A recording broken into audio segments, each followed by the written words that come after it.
This is the ETB Network NFL Draft Special, featuring Empty the Bench and Game On, with Tom Albano, Nick Morgasen, Nick Fodera, and Johnny Montalbano. Presented by Knack.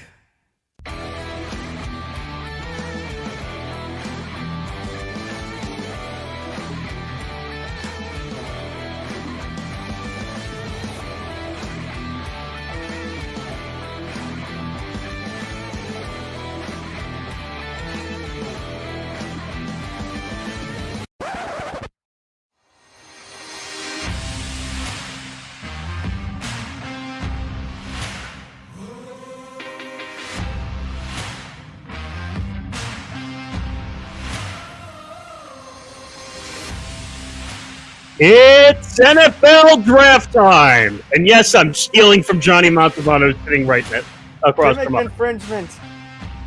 And I was just going to say, it's draft time! All right, here we go. All right. Welcome to the Empty the Bench podcast network's NFL Draft Show, NFL Draft Live Special. This crossover event with Empty the Bench and Game On, presented by Knack. I'm Tom Albano, along with Nick Fodera, Nick Morgasen, my co-host on Empty the Bench, Johnny Montalbano from Game On. Gentlemen, it is time. It is draft time. We personally are not in Las Vegas. We're all in New York, Johnny in South Carolina, and everybody is live in Las Vegas for what should be an interesting NFL draft, kind of an unpredictable, a little bit NFL draft. No real big standouts as compared to the last few years, especially at the quarterback and running back position. See, I feel like it's kind of backhanded to do that kind of to no fault of your own, Tom, to say that, because there is some talent here. I mean, stars does not an NFL team make. I mean, they can still make some interesting decisions. It's just not going to be an earth-shaking move. It's possible that the fan base could get fired up by a trade, or besides, it's the first draft in maybe about 5-6 years where I have no expectations, so they can't disappoint me if I'm not expecting anything. All right, guys. So I'm good. Sorry, I'm sorry, Nick, but I'm going to have to dip out for just a few minutes to start things off. So if you three won't mind entertaining the masses while I do take care of some business. Yeah. Okay. So We got it. all right. So here we go. So 3 hours. Rock and roll. 3 hours of a long, long NFL draft, and I think we should start with something that's very accurate since we're going to be sitting here for 3 hours. RELAX.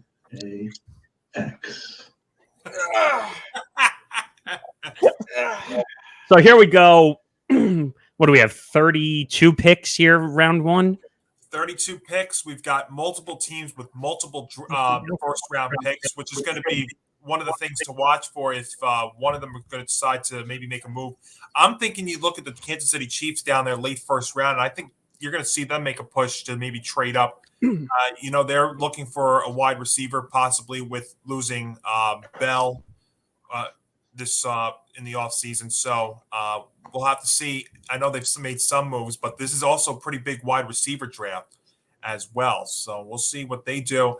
As a Giants fan, I'll just say this, 5th and 7th picks exciting. I think, we have a lot of options when we look at 5 and 7. Now, for me personally, I know we'll talk about this a little bit more as when we get to the 5th pick, but, I really am looking at Evan Neal from Alabama, the offensive tackle there at 5. I think that he's somebody that I've been targeting for a while now. And originally they had him going up in the top 2 or 3 as well. So now he slipped back to 5.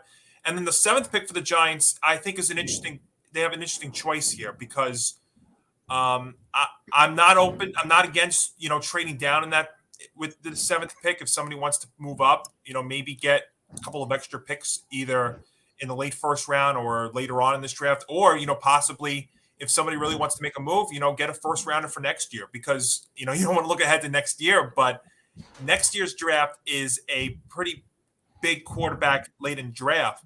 And, the Giants right now with their quarterback situation, and it's crazy that we're talking about this here tonight, but the quarterback situation for the Giants is going to be very interesting. They did not pick up the 5th-year option today on Daniel Jones, which I don't think is much of a surprise. They were not going to pay him $22 million for somebody who, right now you're still questioning if he can really be the guy. So. Yeah, it's crazy. First, I think it was like 22.85, like close to 23 million, and he hasn't been your top 5 quarterback. That's like top 5 quarterback money. I mean, you're not going to pay a guy top 5 quarterback money that has cement feet. Yeah, and it's obvious. When you're in your 5th year, when you're entering your 5th year and you're still having question marks if he is the guy, more often than not, the answer is that he is not the guy. So, so where are we right now on? So they still right. I mean, I've got a TV on in my room, so we will once I will be keeping eyes on that. So you'll see me going back and forth between the computer screen and the TV screen. I'll tell you. One of the insiders, I think Daniel Jeremiah was on a show today, and he was talking about how different this draft is because they're doing it in the daylight, unlike in years past when it's been out on the East Coast. Now it's all the way out in Vegas when it is, pretty hot out there. So their computers they were talking about their computers. But no, this is exciting. I got to tell you, I'm excited also because I think Nick Hewitt said it too. There's not really a lot of expectation with the Giants. And the thing you got to like also, though, this is not a Dave Gettleman run draft now. You've got Brian. Yes, that was going to be. Go ahead. Yeah, you got, Dable and Shane running it. I tweeted out before the show, oh, here's Goodell. Goodell's coming out. Well, but. Oh, is this to announce? Is this the annual boo at the beginning of the draft? Oh, yeah, he's getting serenaded. Hey, wait, do you have the sound? All right, hold on one second. Let me put this. Hang on, let me just get the stupid ads. Sorry about that. Oh my God, that's booze for you right there. Well, he sucks. I'm done. Here we go. As you can see, I've got some friends here with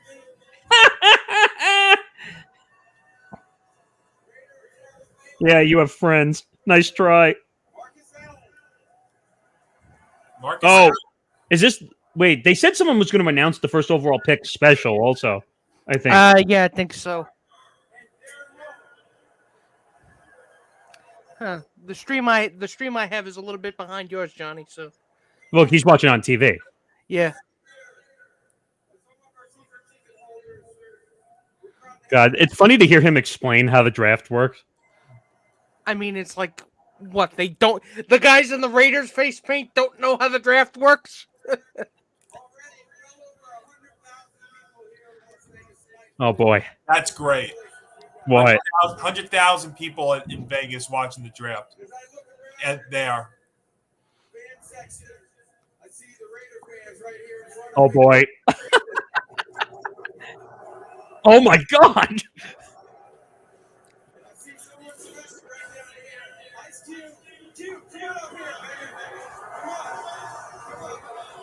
Oh, jeez.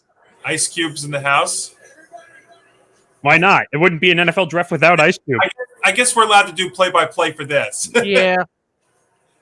I'll tell you, though, some of those Goodell boos, though, I think they're just trying to have fun with. I mean, there aren't boos like, dare I say, one Rob Manfred in baseball. I mean, give him enough time. He'll get there. Wow. Thing is, though, I mean, and I was gonna say, I mean, there's so much, pomp and circumstance around this. A lot of it is basically just this is advertising for the NFL. There was a rumor going around that the Jaguars were trying to trade the first overall pick. They would never do that. It was going around for quite a few hours. You get a lot more, maybe. Oh, God. So that person is already having a good time. They probably had like 5 or 6 already. Is there a car? Oh, great. There's an open bar. Well, it is 5 o'clock in Vegas right now. It's always 5 o'clock somewhere or 4 o'clock somewhere, whatever they say. It's 5 o'clock. 3-hour difference? No, but I'm saying, what do they usually say? It's 5 o'clock somewhere. You can drink. 5 o'clock somewhere. Hey, look, you've already started. Oh, this is just Coke. Don't worry. Oh, man, you had to give it away. Besides, depending on besides, if the Giants really had something writing about it tonight, believe me, it's too early to break out the hot stuff. Hey, I need that All whiskey. right, here we go. The Jacksonville Jaguars are officially on the clock. There we go. Even And- though we kind of know what the pick is going to be already. Well, we've heard reports that they are going to be taking. I'm trying to watch the different feeds here to see if someone's going to drop the pick. Yeah, I tell you, I am amazed. You know, it was Walker that they were reporting that they were going to go take. I'm shocked though because I watch a lot of college football now, especially living here in South Carolina, and I've seen a lot of Hutchinson over there at Michigan, and I'll tell you, I mean, he's going to be a star. He's a great pass rusher. I'd love for the Giants to get him if they could be that bad, but I tell Asking you shall receive, Johnny boy. Well, we've been among the worst teams in football the last several years, Nick. Excuse me. We're right up. Look, I think the Jets and the Giants both have the same record over the past 5 seasons. 29 and 59. We should just call it the Snoopy Bowl every year because that's how bad they are anyway. I mean, I can only imagine, like, for you guys having to talk about it so much on your show. I know that when I first started doing sports shows, Nick, back in 2011, that was the second Super Bowl run of the Giants in a 5-year span, and after that, they had a couple of runs. Hey, look who's back! Oh, we got him before the first pick was officially announced. Yeah. All right. So Jacksonville is on the clock. Jacksonville's on the clock, and I guess Tom, you can run those now. Wait a minute, is that Abe Freely? Is that Paul Stanley? I can't see. I don't have a TV near me. Oh no!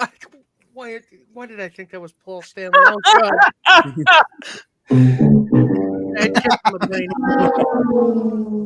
love the Price is Right losing horn right there.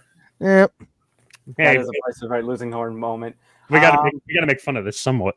Oh, of course. Well, We gotta be a little lively somewhat. So and you know what? You have to use your show. You have to put your show in some way. So this is it. Well, I already took Nick to task because you missed the sound effect earlier. I said it's going to be a long night. We might need to do a little RELAX. I did.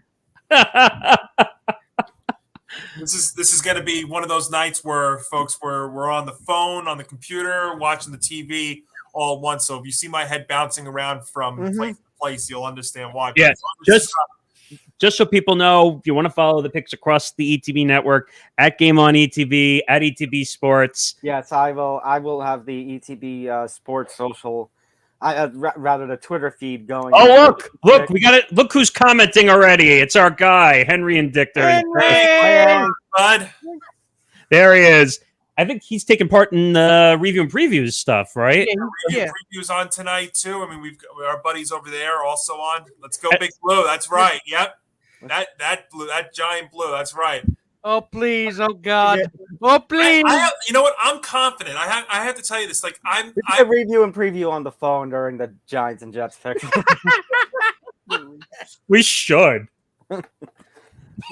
So it's like 7 guys just in a crosstalk conversation. we can have our own Octobox. Yeah. Don't tell Tom that. You're going to give him ideas. 7 hours of commercial-free ETV starts now. Oh God. Well, I got to be up in about 7 hours for work, so I got to be up at 5 a.m. for work. So I wish 5 o'clock that'd be sleeping in for me. But no, it's all good. Listen, I love doing this. Wait. It's 10 o'clock at night. Rocking my Carl Banks jersey. Banks, nice, number 56. All right, Yes. 58. I mean. all right, so Jacksonville on the clock. Now the expectation, if you're watching ESPN, it just flashed right now. They see Trayvon Walker, the Georgia defensive end, in the green room. He is very suspected of being the number 1 overall pick. It's been a neck and neck battle between him and Hutchinson for the number 1 selection. Again, this has been a big toss up, but over the last few hours, we have seen it seems like it's going to be Trayvon Walker. Yeah, and also we saw Shams break the news already on Twitter too. Yeah, Shams of all people. I was telling the guys, I'm a little surprised here that Jacksonville's going to go in this direction because I watched Hutchinson's games a lot this year at Michigan, and he's a stud pass rusher. I mean, he's the He perfect is. guy. So I'm a little surprised this way, but it's not like it's a terrible. It's not like going to be like Jamarcus Russell. Do you think Twitter is going to get worn out tonight with the amount of people that are watching? I'm very yeah. I think people get worn out on Twitter on the norm. Gentlemen, for the first time tonight. Oh, pick us in. Yep. All right, let's go to the audio.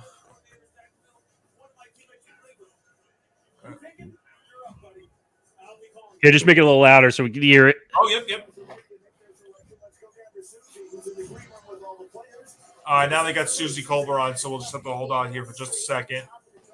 Even though they say the pick is in, it doesn't necessarily mean that Goodell's going to come out right away here. Please don't cut the friggin' commercial. Please don't cut the friggin' commercial. Wow, there's no insider that's officially broken it yet. Well, you know what? It's not like the NBA. They've actually the last couple of years have tried to get pretty good at this and not leak the pick out.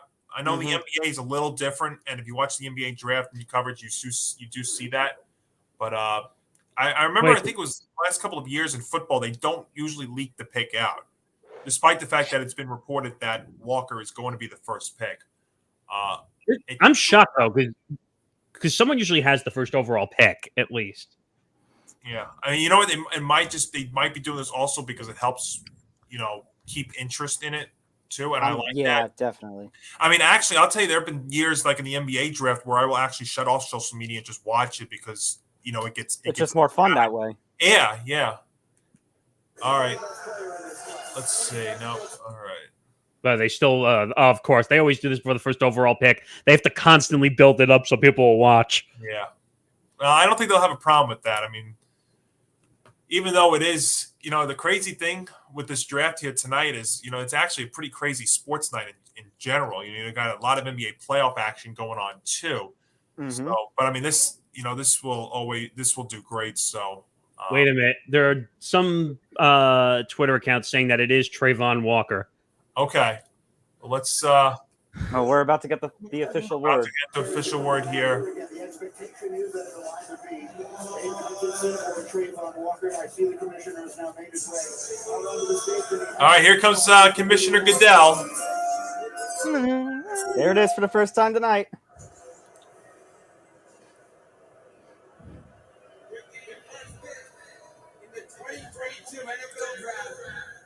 The Jacksonville Jaguars select Trayvon Walker.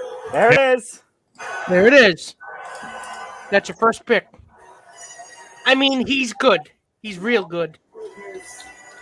I mean, you're not exactly going to go wrong with him. I mean, defensive. We usually don't. Defensive players picked that high in the draft usually do very well. So you're not exactly banking on the second coming of Ryan Leaf. No. No offense to Ryan Leaf, that is. All right, there it is. I'm making it official there. Trayvon Walker, the first overall selection in the draft. So congratulations to him. The one thing I would say is that a victory being the number one overall pick, or is it a complete failure going to the Jaguars? I think it all depends on A or column B. Well, I will say, you know what?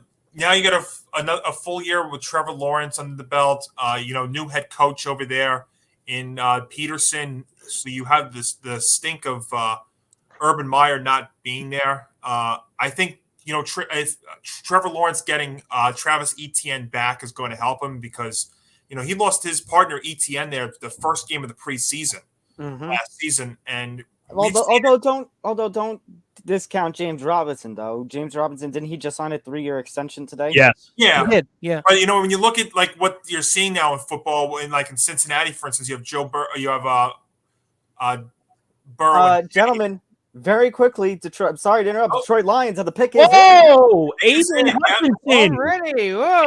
It's Aiden Hutchinson. He's going home from Michigan. I think this is, I would say, also about the Walker. Yeah, Hutchinson could be number one, but I think there are just some things about the draft and some things about sports, guys, that are just, when you have that perfect storybook moment, this would be one of them. The drafting of Hutchinson, a popular Michigan product, going home and going to the Lions. I think that just That's perfect. That's It an writes amazing itself. It story. really does. Yeah, exactly. Damn, Hollywood can't write that. Hollywood can't touch that. Hey, can we do like 2 minutes per? We'll be done in no time tonight, right? Yeah, really. Oh yeah, sure. Yeah. like we said, make sure you follow Game on ETB. Johnny's putting up the picks. ETB Sports, we're putting up the picks. Mm-hmm. Aiden Hutchinson from Michigan back home to Detroit. Again, it might take a while to win a Super Bowl there, but hey, you got to start somewhere, right? And Nope. Yes, but I was going back real quick to what I was saying about Lawrence and ETN. You've seen the LSU connection over there in Cincinnati, so it could be more of a familiar feeling there. That could be. And now Lawrence, I know it was week 18, and I know it was against the Colts, but that was Lawrence's best game at the last game of the season. So maybe he could build it into. Yeah, I mean, there are the building blocks are there. It's just a matter of getting somebody who's talented enough to put those Lego pieces together and build an Eiffel Tower, and not an amorphous blob. And not Jenga the whole thing. Yeah. Just like a cat pushing everything off the table.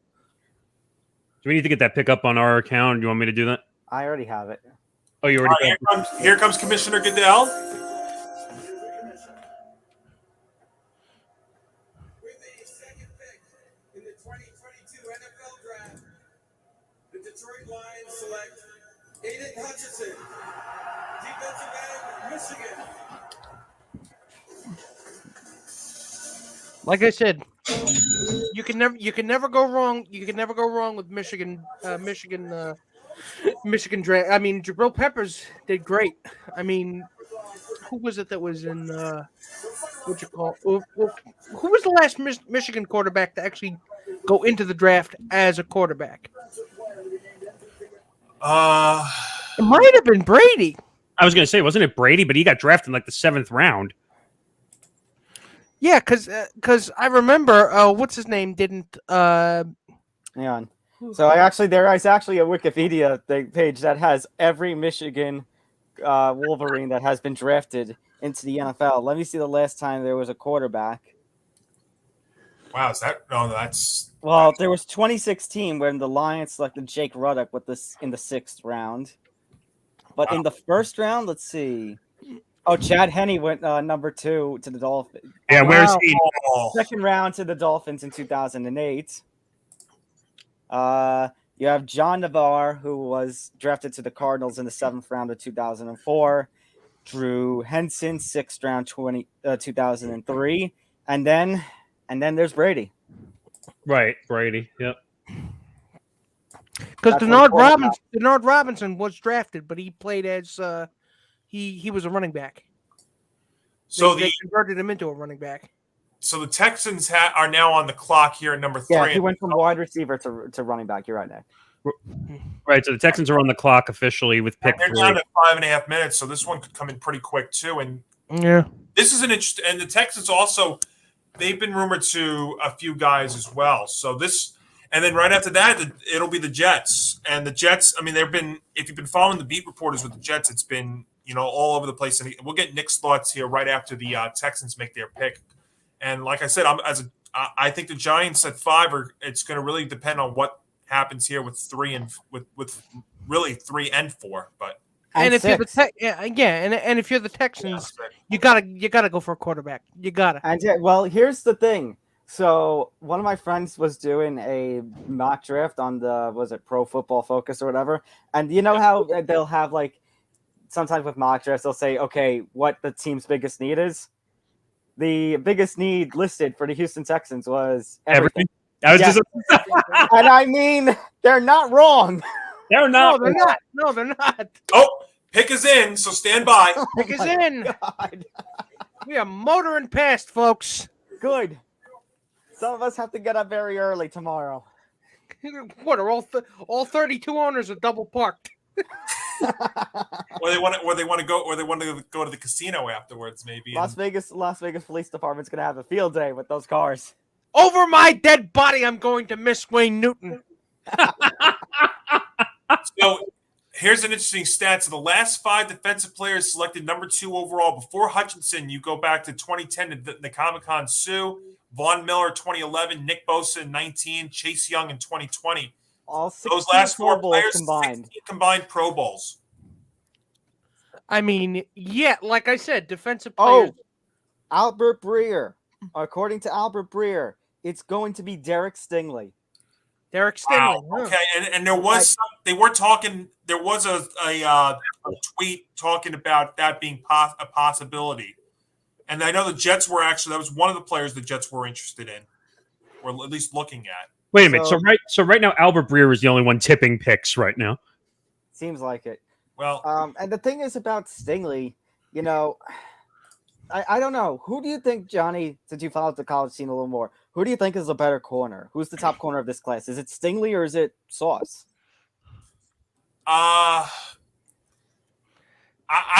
think Gardner's better. I mean, I know Stingley had a good year the year before. He came down a little bit, but I mean, let's put it this way: like, just because I'm a Giants fan, I've been hearing Gardner's name a lot more than Stingley. This is impressive. No one has leaked the pick yet, like except for Breer, who no one's leaking any picks. That's what I'm saying. Because he's probably in the room with the owners, disguising himself as a houseplant. He's got a lampshade on his head. You can't see me. We don't have any Commissioner Goodell just yet.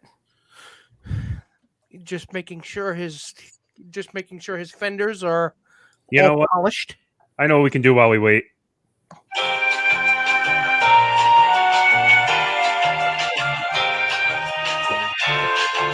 Oh,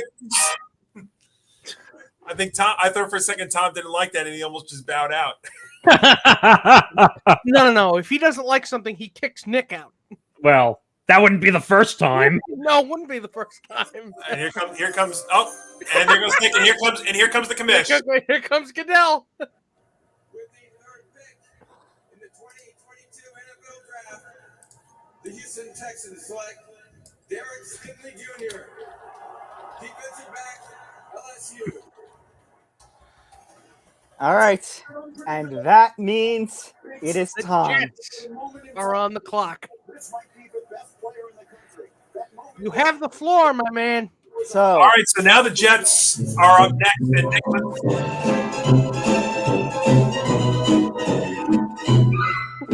So, according to the mock drafts that I have in front of me, I have a CBS one from Ryan Wilson from just about an hour or two ago. He has the Jets taking Jermaine Johnson, the edge, and Daniel Jeremiah's most recent one has the Jets going with Sauce Gardner. I want Sauce so bad. That's the guy I want. If there's any possible way not to leak out, if you find who it is, not to leak it out, because I want to be surprised. Because I think the Jets are going. I have some audio I do want to play though from my phone because I always tease Nick with this every draft. I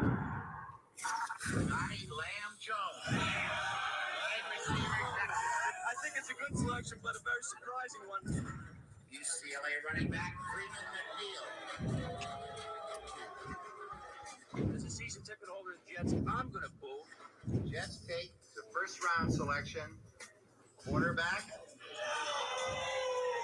Ken O'Brien of California Davis. Everybody said if Marino was going to be around at that time. Yeah, Ken O'Brien over Marino. Anybody? No sign that the people up here don't. Well, we all know what the Giant. Well, I don't want. It's not our turn yet. So I'll wait. But. Yeah, I'm feeling secondhand oof right now. All right, I'll advance to the best part.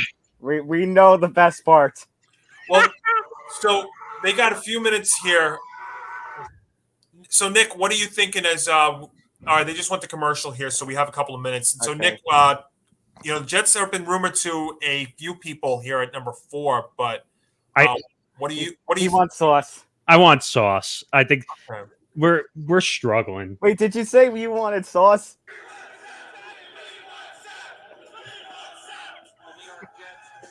I was waiting for that.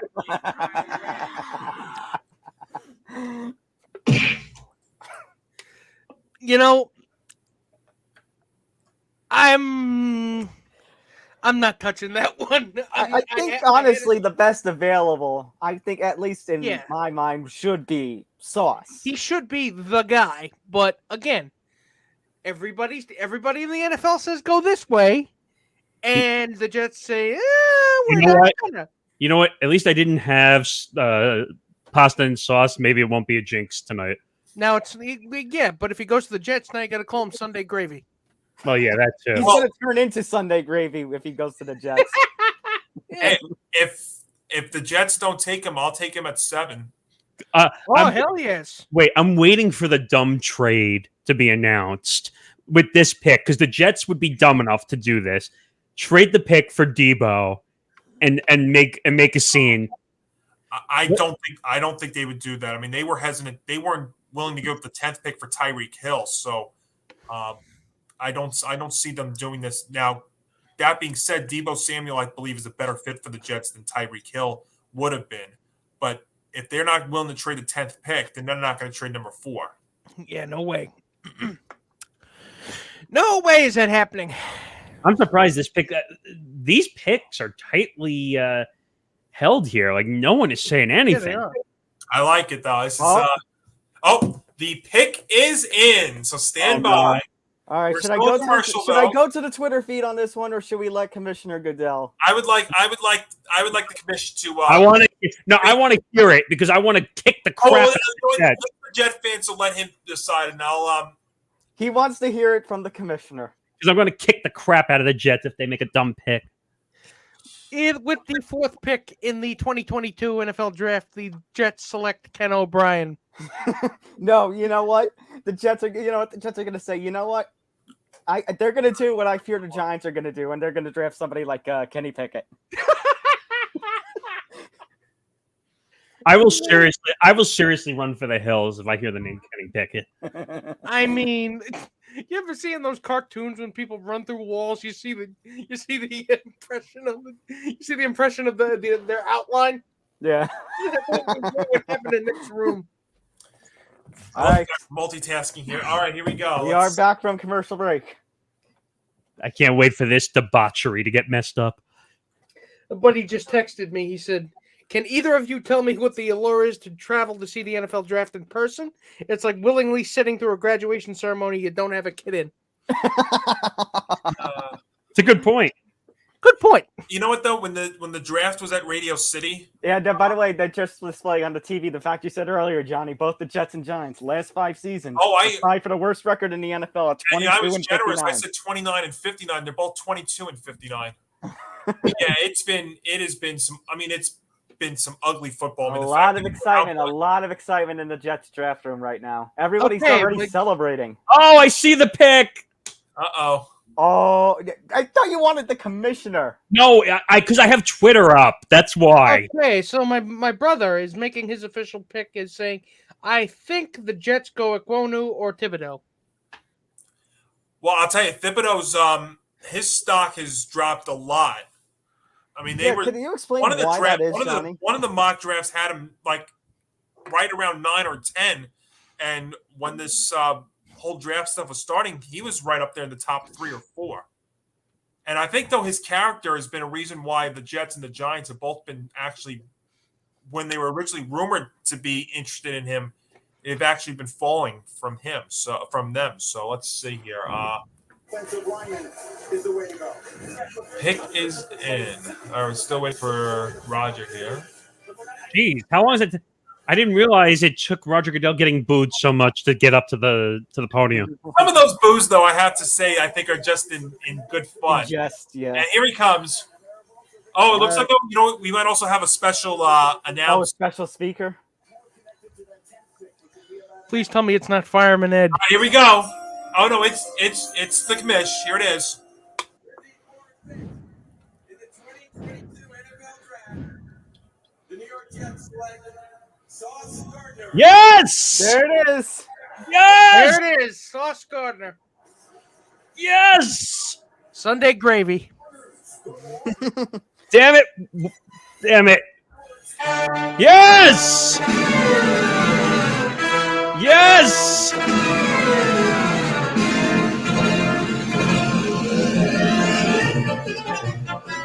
I think this is the first time the circus music is being used in celebration. Yeah, in celebration of something. Woo! He's a great corner. It remains to be seen about whether he can be like the second coming of Darrelle Revis. Oh God! Don't say that name. Can't wait. Can't wait. Why do you have to say that name and ruin and piss on my parade? Wait, that was Bart Scott, not. Well, still. Still. Darrelle Revis. All right. I remember that. The Jets are on the board now. Giants are on the board now. So, let's see. All right, Meals so available. well, I'll go first real quick here. I've said on my show for the last couple of weeks, I really want Evan Neal, the offensive tackle from Alabama. Obviously the Giants need help on both lines, but I think Neal's the guy here for me at 5. I agree. I think the offensive line may be a little more important than the defense, although they need help on both ends, like you said, Johnny. And I will add, I think this could be a good combination of Evan Neal as well as Andrew Thomas. You're gonna have one on one end and one on the other. However, you also got Charles Cross out of Mississippi State. He's another one. While his Thibodeau stock has gone down, Cross's has seemed, at least in my mind, it seems his has been going up a little bit as of late. Yes. Yeah, Actually, you got Thibodeau on the defensive side. You got Thibodeau, the edge. Wait a minute. Hold on a second. Wait a minute. What do we got? Wait a minute. Trade? Ian Rappaport just put up an interesting tweet from 15 minutes ago. Okay. Big time scare before the draft. Georgia's Trayvon Walker was in a serious car accident in Athens, Georgia before the draft, crashing into 2 parked cars. He emerged without injury somehow, no citations, but a scare for sure. Oh, wow. Are we missing something here that everyone just glanced over that? I mean, they don't want it to be like a Laramie Tunsil kind of thing. Oh, yeah, I did just. By the way, did you see that they're selling NFTs of? Was he the one with wearing the mask, the smoke mask or whatever? Yeah. Well, they're turning it into an NFT and selling it now. Oh God! Damn it! Where's the sound effect when you need it? All right, they're not flashing Mel's best available. However, the CBS draft that I have has the Giants. Well, it had the Giants taking Gardner because it had the Jets taking Jermaine Johnson.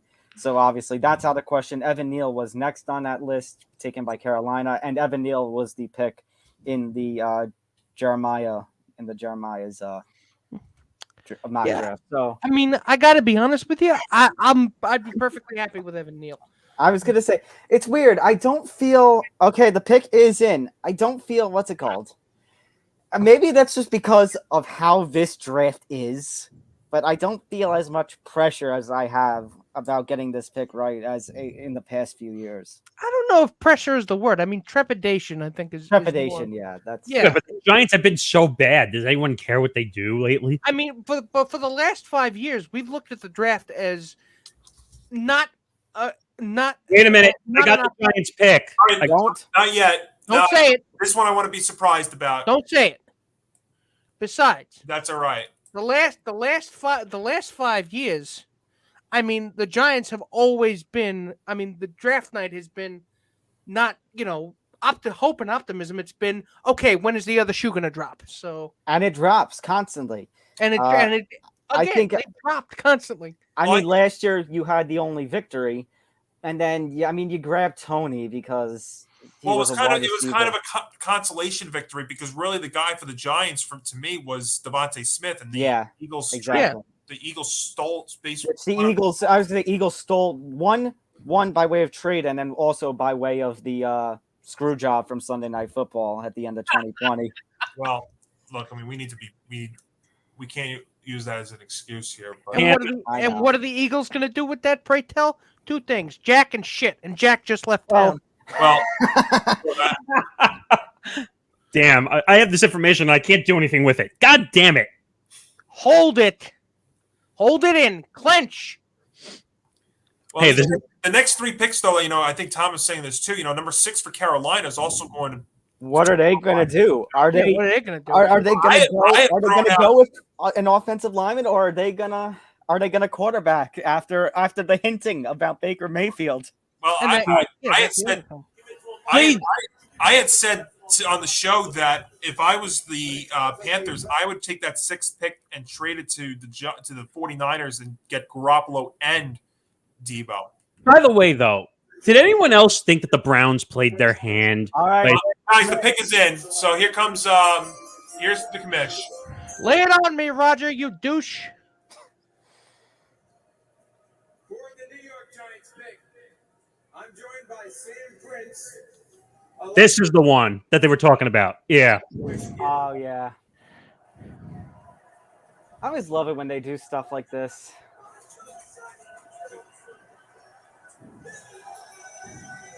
He's so hyped.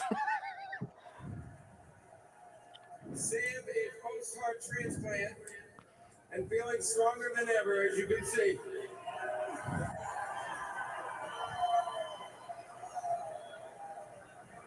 Tonight, his wish to announce the Giants' pick comes true. The fucking envelope. Read it. This will be a turning Now, point let them have the moment, Nick. Wait a second. for sports broadcaster in the future. This is awesome. Okay, Sam, it's time to get your wish true, baby. Thank you, Mr. Goodell.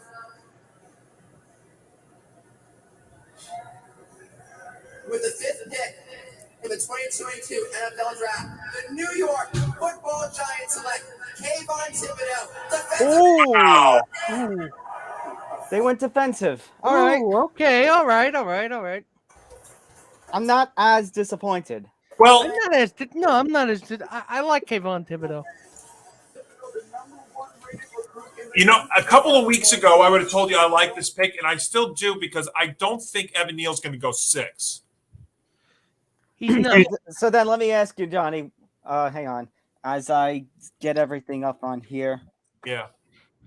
I mean, do we think there's going to be a trade possibly somewhere in the top 10 or no? Well, here's the question. If you're the Giants, what are you going to get? You're going to have to get at least an offensive lineman if you're going to trade the number 7. Yeah. Now maybe that does change it a little bit, but it. We'll see.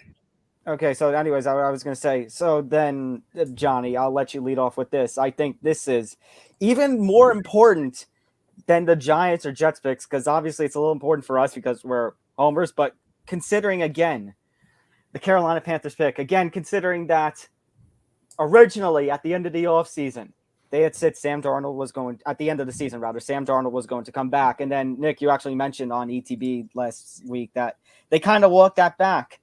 And then you have that report coming out that basically the Panthers here have the inside track to land Baker, but they wanted to wait and see how this first day of the NFL draft goes. Yeah, but they kind of played their hand because now Cleveland could basically say, I'm going to make that offer skyrocket if you really want Baker. But you played your hand.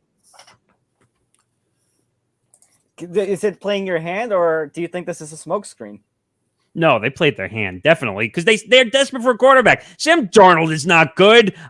Come on now. The Panthers had the worst quarterback situation of any team in football this past season. They don't even have a backup. They are their backup right now is PJ Walker. Right.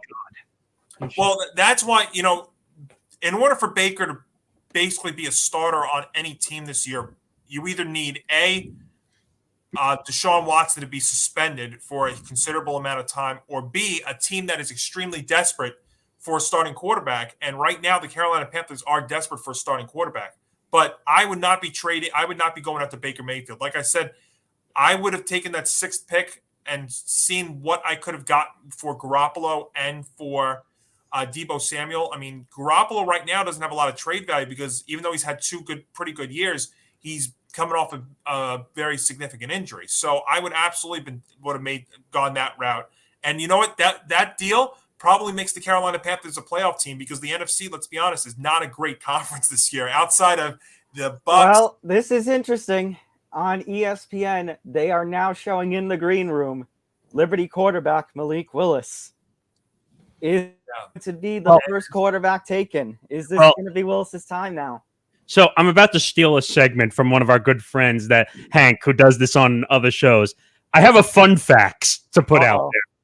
So, first time in draft history, no quarterback or offensive tackle has been taken in the first 5 picks in the NFL draft. Ooh.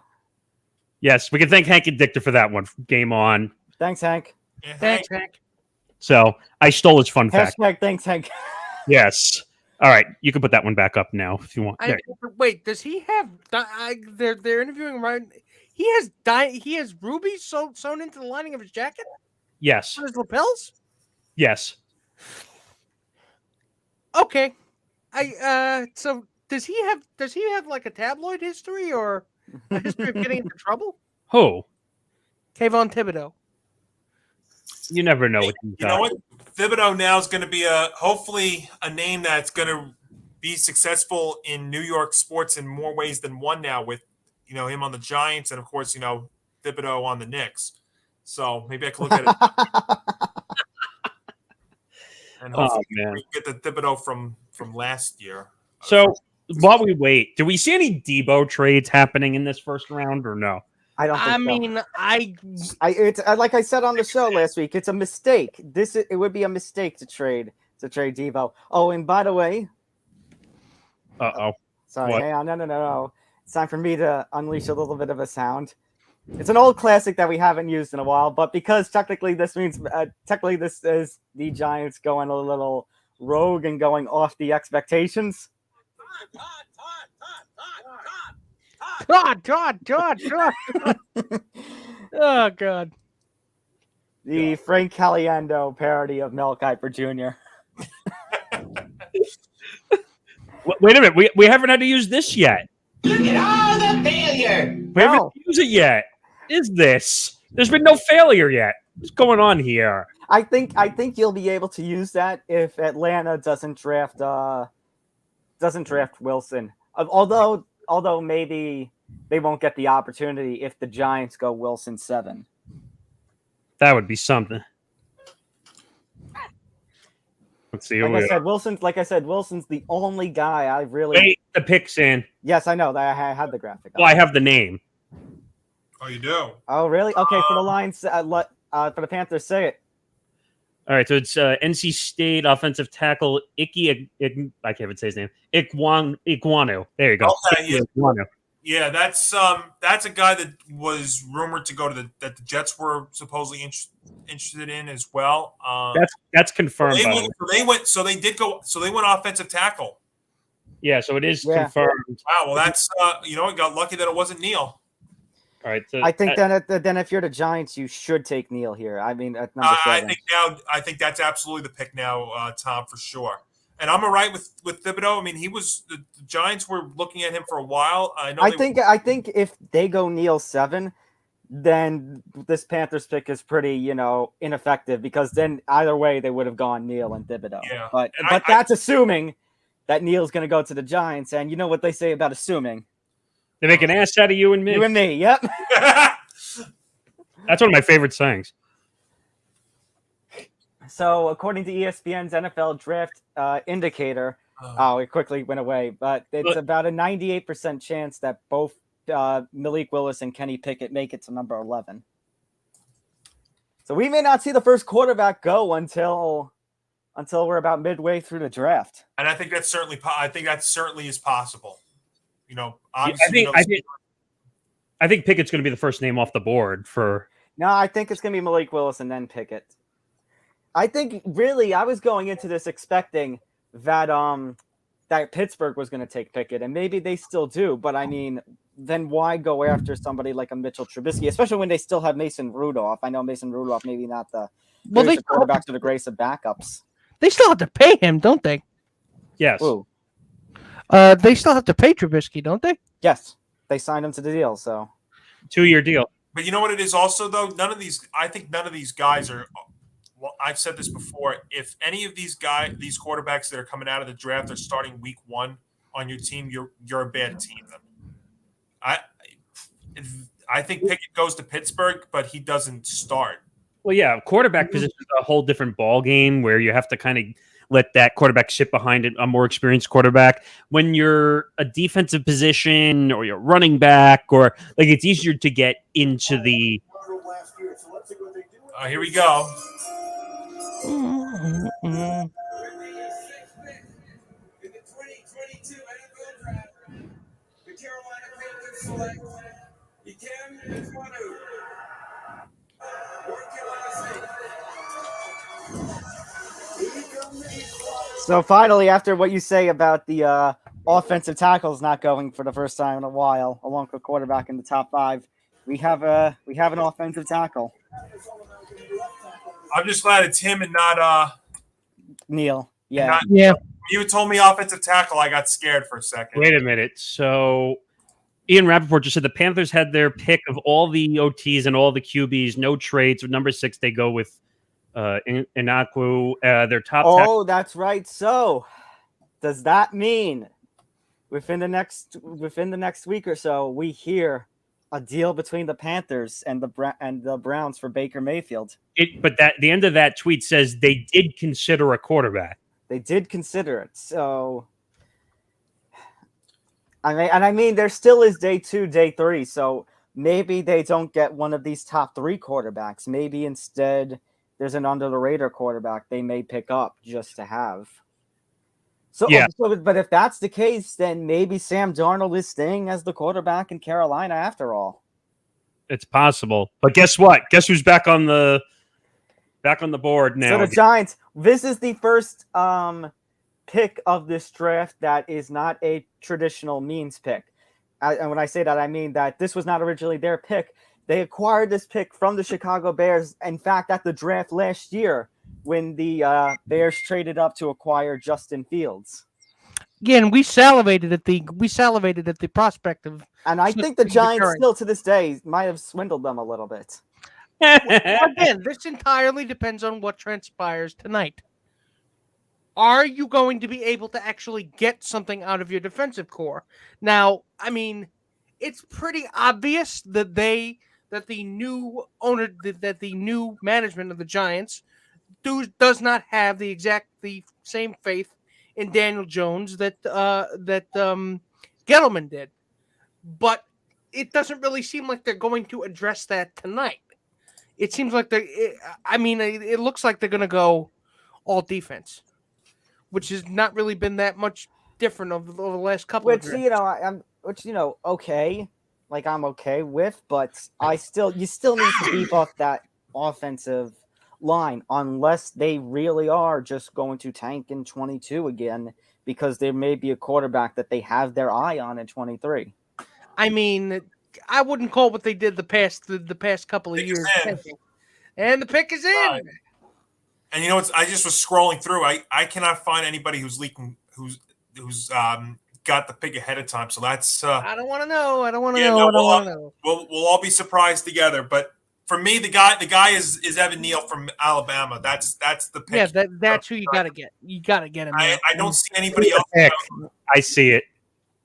All right, so let's stand by here. I don't like that look on your face, Morgasen.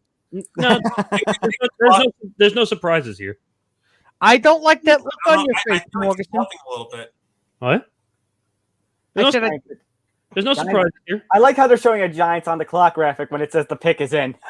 Well, you know what it is? Usually they say that, and it takes another minute or two before it actually comes out. So actually on Mel Kiper's best available, ahead of Neal, well, behind Neal is Garrett Wilson, who, like I said, is the only wide receiver. I mean, the only non-offensive and defensive person I would take here. Yeah. But ahead of Neal and Wilson, he has Kyle Hamilton, the safety from Notre Dame. Yeah, Kyle Hamilton's been a guy that's been talked about also going up pretty high. Well, now, I'm sorry. Go ahead, Johnny. See, to me though, Evan Neal's the guy. I agree. Now, looking a little bit. I like Kyle Hamilton. I mean, I am actually a Notre Dame fan in college football, so I've watched a lot of him and I like him a lot. But I mean, for the Giants, it's again comes down to need and fit here. Yep, and, I agree. And this actually is a solid first 2 picks if you get an offensive tackle and a defensive end. I mean, it's fallen into your lap. You even had a chance at 5 right here to get Neil, and now you have a chance again. I just don't know where else you go here if you don't take him. I really don't. I don't either. Of course, I mean the Giants always seem to find ways to disappoint me. Well, I have more confidence here because again, it's not Gettleman. So let's. My TV feed, by the way, is going really staticky. I don't know. Yeah. They said on. Here's Goodell. Okay.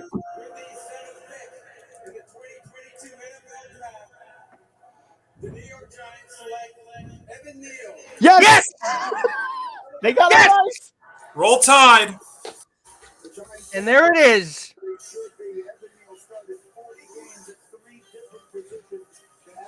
No, the Giants. They got Evan. 40 games at 3 different positions. Alabama. Wait a minute. So Thank you, Chicago. Thanks, Chicago.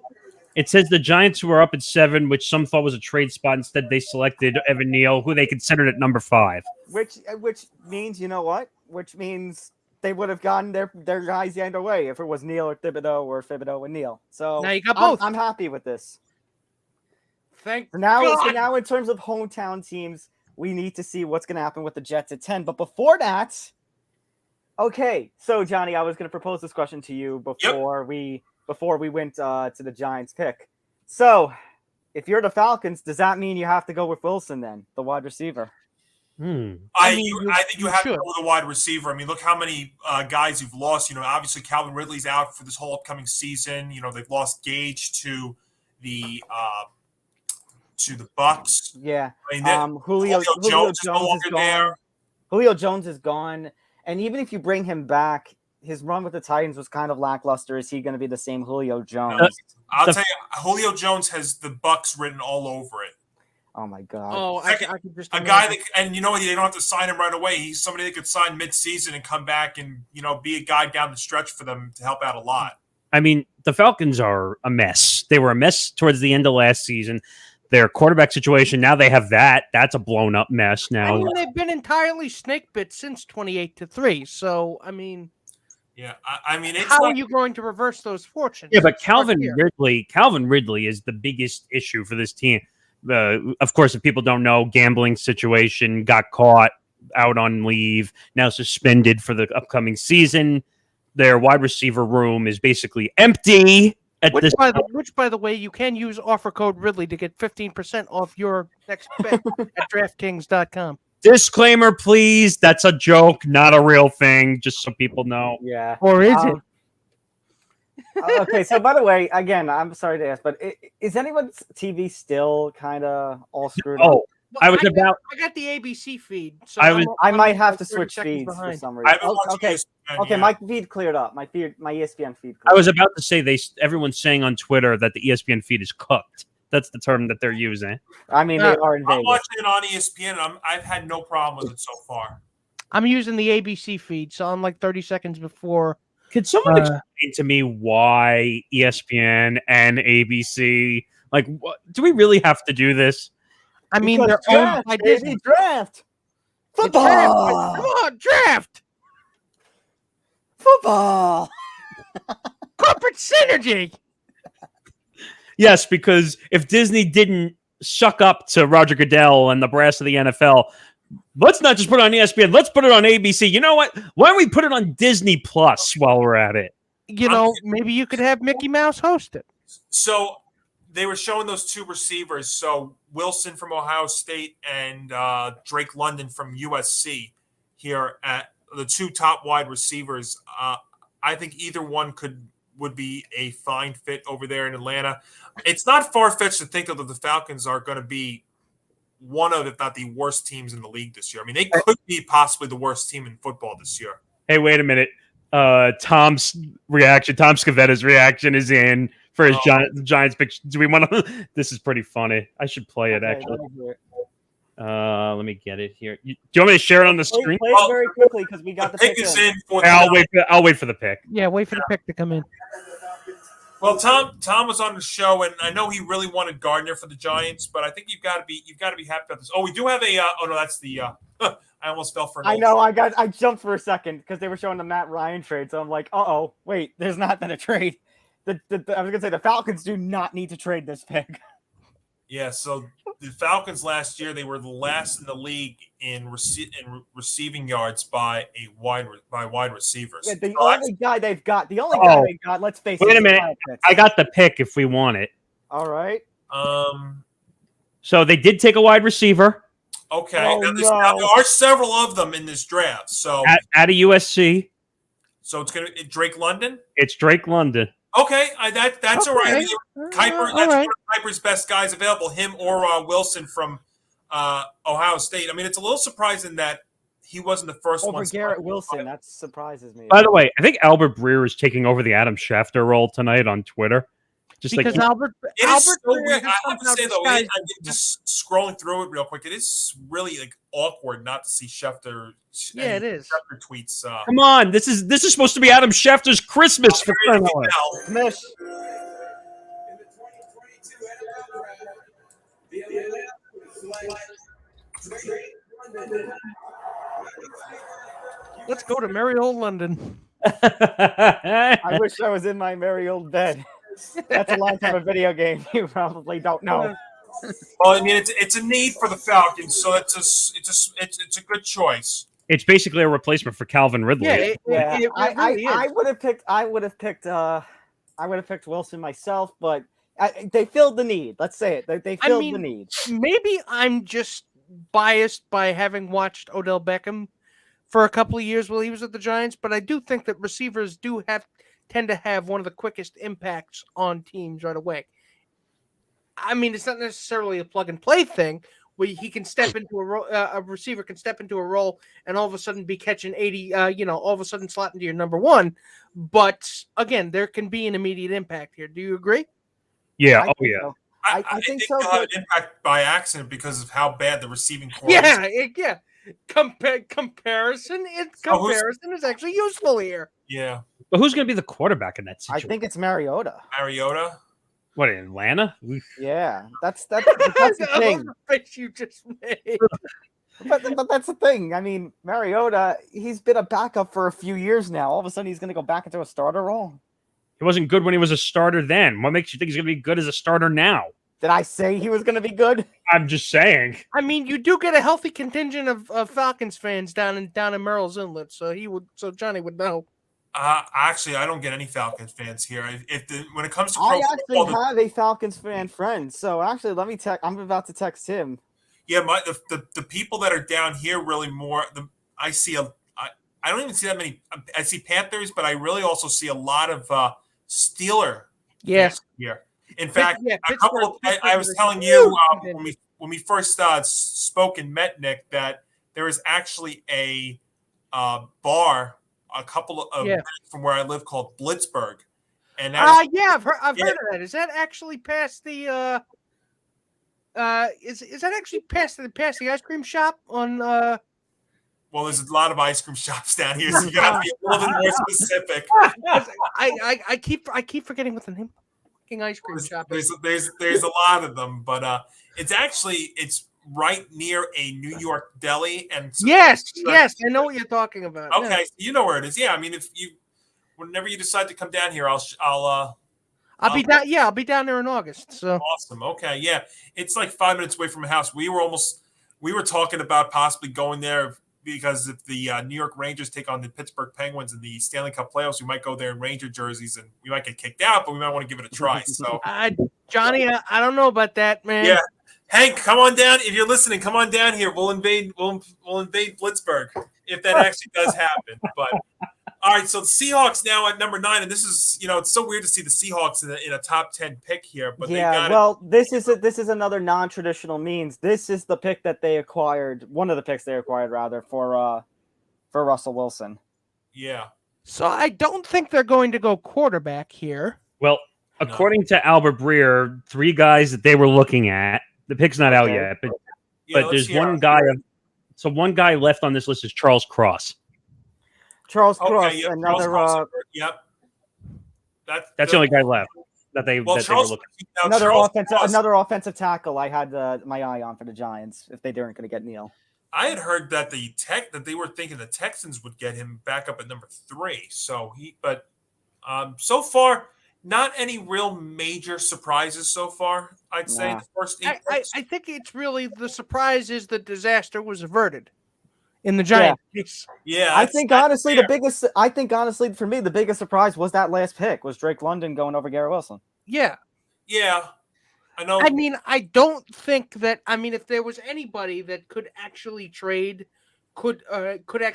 for Baker Mayfield, I mean, you would think the Seahawks would be first in line to do it, but no, they'd rather stick with Geno Smith. Well, think about that for a second, Nick. I mean, this is how bad the situation is with Baker when Geno Smith signs before you go to a team. I mean, I can't picture that. I know it's you know reality, what it tells you? It tells you that no one wants Baker Mayfield. That's what it tells you. Especially at $18 million a year. I mean, who can blame him? And also, I don't even want Baker Mayfield on my dynasty team. wait. Also, the Browns are refusing to pay any of the money. The Browns are refusing to pay any of the money. Well, it's gonna get real ugly over there. And imagine what happens if See, I don't agree with that. I understand what you're doing. I understand you guys have tensions. I understand you think Watson still can be the Watson of old and be a much better quarterback. But you can't not pay the guy when he's under contract, especially when it was the Browns themselves. No. Not refusing to pay. When they make a trade, they're not willing to eat any of the money.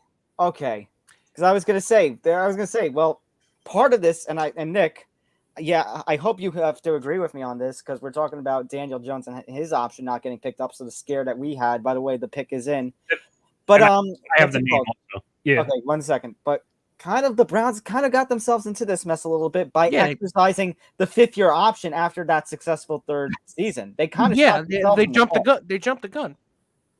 Kind of, if you're going to criticize if we're talking about the Giants and criticizing them for doing that to Barkley last year, I think you got to do that. You got to criticize the Browns then on exercising Baker as well. At this point, I mean, well, I'll save my Giants thing for a bit later on, but you got to be high on horse tranquilizers if you think that Baker wouldn't just be able to step up in easily than Deshaun Watson would. Okay, but we're not talking logic in the NFL. Again, yes, I understand there is no logic in this dojo, but the pick is in. The Seahawks, it's been leaked. They are taking Charles Cross at the 9th pick. Okay. So, so I guess I will say it about the Giants. What I said before about them, about the new, management not Joe Shane and is it Shane or is it pronounced? It's Shane. Yep. Shane. Joe Shane. I first saw it. I thought Showing because I know somebody. Yeah, I did too. It's very close, but it's Joe Shane. Yeah, but my thought process was maybe they don't have the kind of faith in him that the previous administration did. But I think it seems to me, evidence, taking into consideration what we've seen so far with both those picks going, it seems to me like they think, Shane and Dabble think that that Danny can be good if you keep him upright, which I can see that. But Nick, I also like what they're doing by not exercising because they got their guys. They gave us a little scare by not exercising that 5th-year option, but it's pretty much a warning shot to Danny. Like, this is it. This is last chance. Yeah, because we have a quarterback rich 23 draft class. If you don't step up, we'll move on. I could see them trading for a quarterback too. I really could. I thought after last season, if they exercise, here we go. Picks in. Oh, okay. All right, here comes Goodell. Here. In the 2020 NFL Draft, 2020. Oh. Seahawks select Charles Cross, tackle, Mississippi State. So I guess Commissioner Goodell thinks he's still in his chair at his home. Oh, no. I want to go back to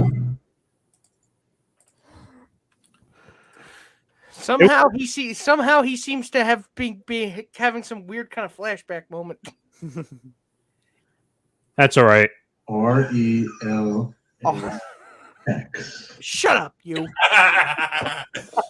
All right. So now, so Charles Cross goes to the Seahawks at 9, and now Nick, it's the Jets again at number 10. Ugh. Mr. Morgasen, you have the floor. I mean, I haven't really thought it. We need a wide receiver. We need the wide receiver in the worst way. Because we just don't have any talent. Oh, should I do this again, by the way? No.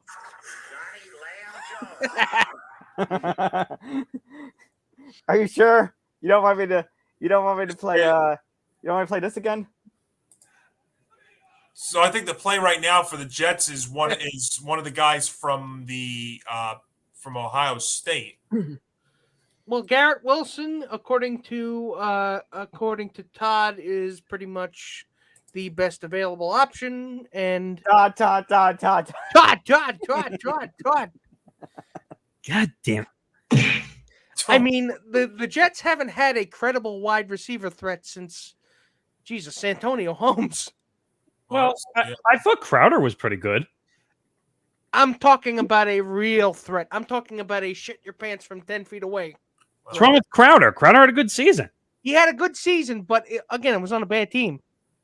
So what? If you had a good season, you had a good season. You know, the same thing in baseball. When A-Rod was in Texas, he had 50 home run seasons. You're going to compare Jake Crowder to Braylon Edwards and Santonio Holmes? No, but I'm just saying, like, you can have a good season on a bad team. Look, you're supposed to be the cynical one, not me. I'm just saying it's possible to have a good season. I think he's a good player. I think he is a good player. He just got a contract, didn't he? If I'm not mistaken. I'm not mistaken. But again, you need more than one way. You need more than one wide receiver. Yeah, well, I think you know what I've said this. I think what the Jets are doing here, though, is smart in that they're not going for the home run kind of player right away. Because let's be honest, I mean, they're not a good team right now. They're still building it up, and they're doing it slowly but surely. So I think, you know, getting a receiver here would be helpful. I mean, you've got Barrios, who we saw last year. Braxton Barrios had a great year. The Jets extended him. So, you know, they're starting to get some receivers. They brought in the tight end from the Bengals this year, who I liked a lot, CJ Uzama. Yeah, he was. I really liked him. I thought he was an absolutely underrated tight end. And very underrated. And finishing my Giants playing before, I thought they were, after how this last season ended, I thought maybe, just maybe, Danny was going to get traded like what the Jets had done previously with Sam Darnold. Speaking of Jets, pick is in. So do you want the commissioner to hear from the commissioner? I would like to, yeah, because I'm curious what this is going to be. I agree with Nick, though. I think the play is I'll take care of the Twitter, Nick, guys. I have been actually all night. So let's. My guess is that it's going to be one of the Ohio State wide receivers. Oh, I just saw it. Mm. You gotta keep your eyes off Twitter, dude. Yeah, see, sometimes you just get, you know, you get so excited and you're so eager to see what it is. Actually, I'm not mad about this one, but I'm not going to say what it is. You don't peek at your Christmas presents early, even if they are cold. Are you sure? Are you sure Nick wasn't the kind of child who did that? Good point. I will see myself out. Tom's out now. Yeah, the wide receiver to me, though, I mean, you look at the AFC East now, and you know the problem the Jets. One of the many problems the Jets have now is the AFC East. I mean, is stacked. It's stacked. Yep. You know. Wait, and now with the trade with the Chiefs and the Dolphins, where Tyreek Hill, that's all right. We'll just see ourselves out into last place. Yeah, but if Tyreek Hill went to the Jets, let's be honest, they wouldn't have really improved all that much, because as great as a player Tyreek Hill is, I don't think it would have been as great a fit. You know, he goes down there to Miami, and now he's along with Jalen Waddle. They've got other options. Oh, here we go. Hold on. Oh, so it is Garrett Wilson. Okay. Okay. All right. He's the wide receiver from Ohio State. Okay. That's the right. I like the pick. I do too, honestly. So Nick, you were just bluffing us then. Yes, I didn't. I just said I like the pick. I said before. Oh, okay. No, but you said you look saw so it. disappointed. You look so disappointed. Yeah, No, was that your poker face? no. I'm just saying I saw the pick. I'm trying not to look for the pick, and it came up. Oh, okay. That's fair. I was like, ugh, go away, Twitter feed. That's why I said to take your eyes off Twitter for a second. Yeah, that's easier said than done. I know, and you Twitter fingers, yes. Well, I think this is a good move for the Jets, and now they've gotten some weapons. Hallelujah! The Jets didn't screw up the draft. Wait, yes! No, I think wait. I think That this was a means- good day for New York. I think this was a good day. It's a great chance. Yes, for it's a good day for New York football. Yeah. Woo! Hooray! Hooray! Hooray! And you know what? Hooray, Garrett we Wilson's didn't he's a red screw zone up. threat, so I think this is actually a good move. Got to get into the red zone first. Well, that is true too. But you know, it's a good big test now for Zach Wilson this year to see if he can take the next step forward. All right. Speaking of red, or So formerly Zach red. Wilson to Garrett Wilson. Speaking- They are still red, Wilson aren't to they? Wilson. What? The Commanders are still red, aren't they? That's true too. Oh, it's just not in the name now. Yeah. Thank God. Also, yeah. So the New York Jets should be renamed then to Wilson and Wilson. Wilson to Wilson. I'm sure they'll have a lot of fun with that this year. Well, I guess we could say the Commanders are still red from all the blood they've caused this offseason so far. Yeah, one of the most tumultuous off seasons, I'd have to say. This. I mean, if you have to go in front of a congressional subcommittee, I don't think you're Wait. Breaking news: Commanders are trading the pick, Oh boy. and they're trading back to number 11, or No, from they- number 11. Let's From take a number look 11. here. I'm seeing it right The now. Saints are on the clock. Saints are on the they're clock. trading to the Saints Saints. are On the clock. Wow. So the Anyway, Saints let me originally pull had mine down here. number 16 and 19 here. That's breaking news from Rappaport, NFL Network. See, Twitter does pay off. Garrett Wilson is the best player in this draft. We'll see how he winds up. The Saints, Albert Breer now reporting the Saints have traded up. Well, Rapp got it first. I know. Who are they going to get in return, I wonder? Well, knowing Washington's front office acumen, it's probably an expired discount code to Cafe de So the Saints the Saints originally had the 19th pick. Yes, I was going over that. The Saints had 19, and they actually had 16 via Indianapolis, which was originally going to Philadelphia. So it's draft musical chairs, is what it is. Yes. Well, it's this is something we were talking about when we first came on tonight about the multiple teams that had the multiple first round picks. I was thinking the Chiefs were going to be one of those teams that would move up, and they haven't. But now it's the Saints who move up here to go up to 11. So where do we think the Saints go in this? I mean, we need no some Sean details. Payton. I gotta get some details here. Yeah, that's fine. You go do that, but I'm gonna just break them down here for a second. Now, Yeah, go ahead. Now with Sean Payton no longer being there, they brought back Jameis Winston. They're in that division along. Wait, here's the details on the trade if Sure. you want it.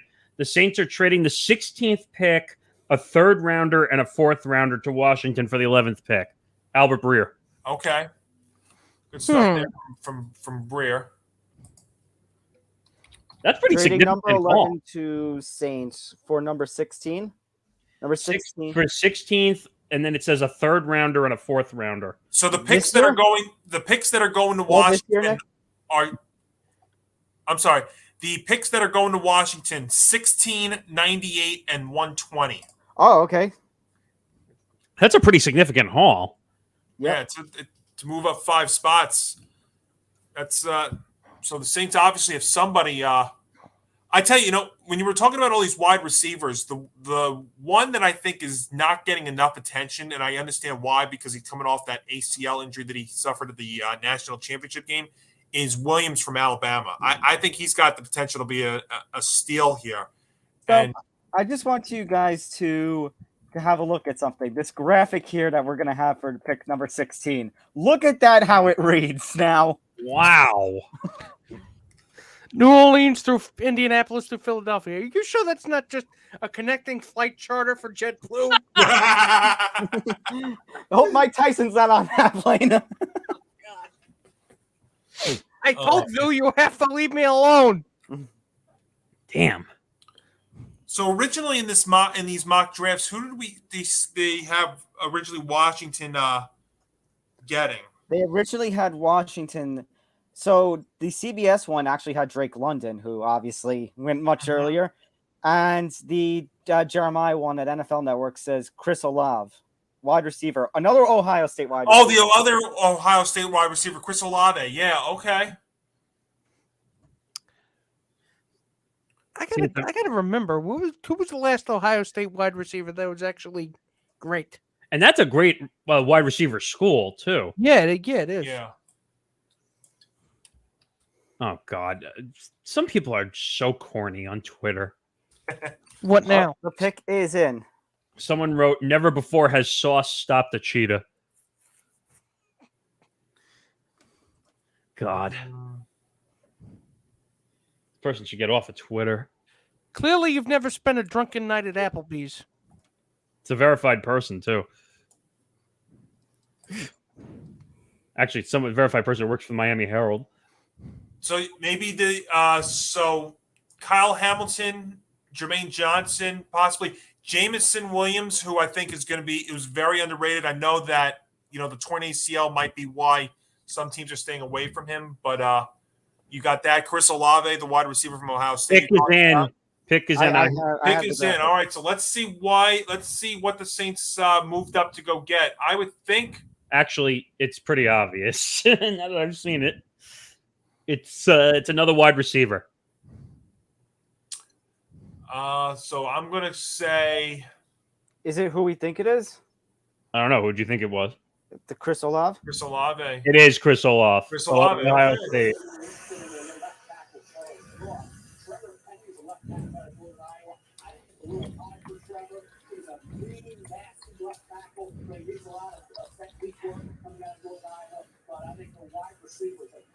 Actually, another interesting pick is on the board after this, too.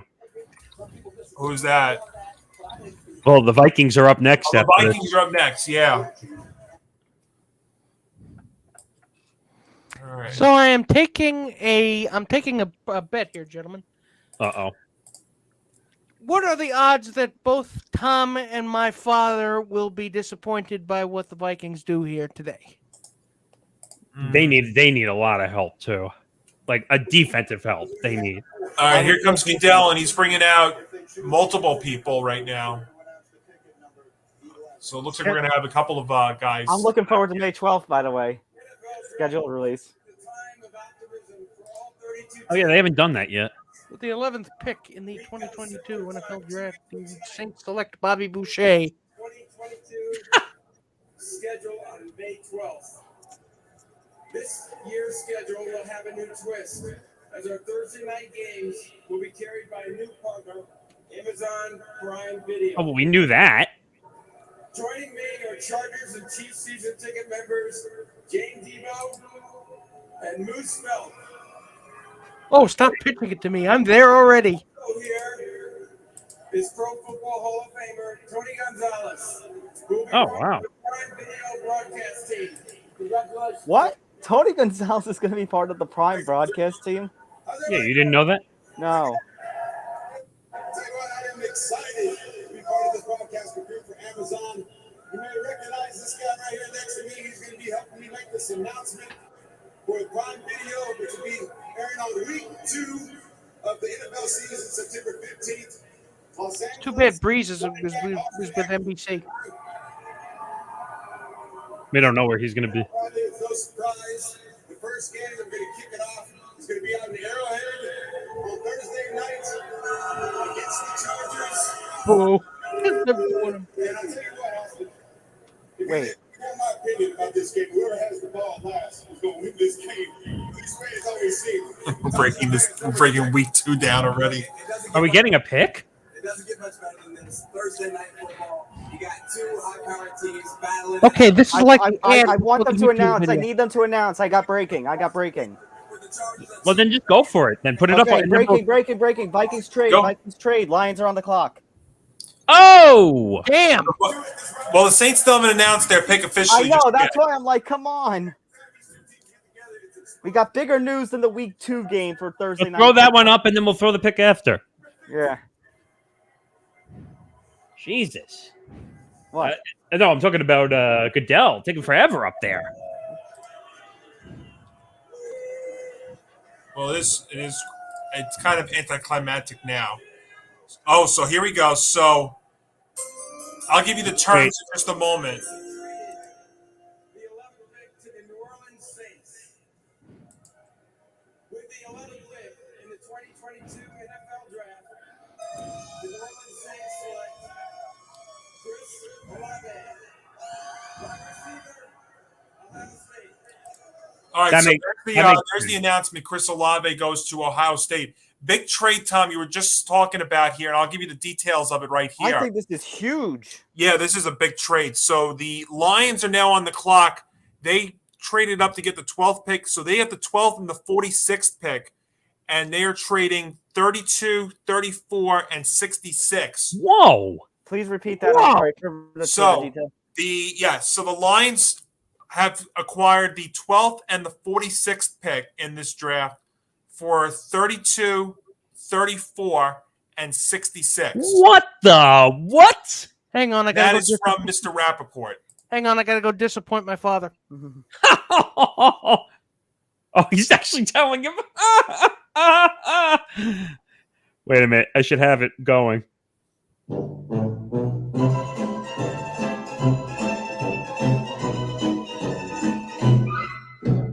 Oh, an extended one. Extended. I don't think in all the times that I've been a part of it. I mean, obviously I've been with you guys for a few months now, but I mean, even listening to your show beforehand, I don't think I've ever heard the stretched out long version of it. Oh, you don't want to know how long that version goes. Oh, well, I mean, we can use that with the Knicks. So there's our second big trade already of this opening round, and Hell. we didn't think this one completely came out of nowhere. So essentially, the Vikings traded out of the first round. Hang on, my Yeah, TV. they did. Hang on, my TV went off. Freaking Verizon inactivity. God damn it. Are you on ABC? No, my cable box. I have Verizon, so if you don't touch it after a while. Well, Yeah. Wait a minute. The pick's in for the Lions. Pick is in. Yep. There we go. The pick is in. Pick is in. They're taking Jamison Williams at 12. Wow. So they went up to Officially get say the chaos guy from has ensued. Alabama. What? I say we can officially say chaos has now ensued. Yeah, Jamison Williams is the official pick at 12. Wow. And I'll tell you, I think Jamison Williams could actually be an underrated guy because I know the injury that he suffered in the championship game. Right. Yep. I think that has a chance to be big. Now, I'm a little surprised, though, that the Lions went up there to get him, but That's a huge trade. Huge. they must see something there. I mean, to trade away your first round pick.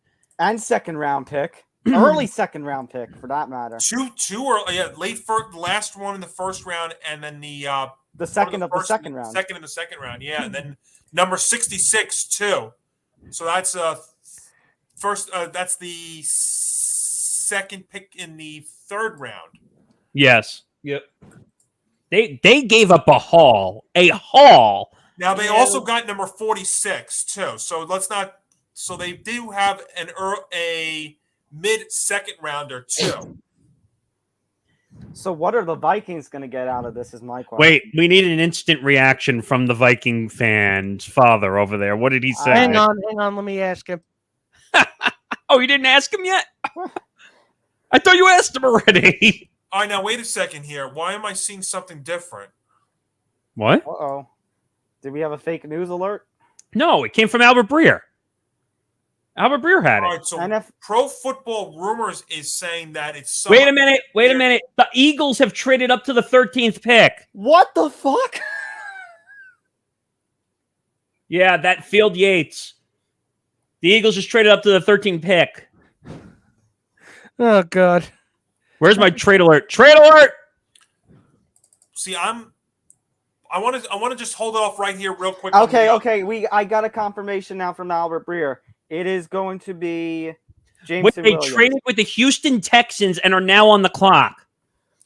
Well, we still have to get the Lions pick officially in because I don't know. Pro Football Rumors is telling me that that the Lions. Wait, here's the trade. The Hang Eagles. on, I'm not there yet, Nick. Well, I'm just telling everybody else so they hear it. The Eagles get the 13th overall pick from the Texans in exchange for 15, 124, 162, and 166.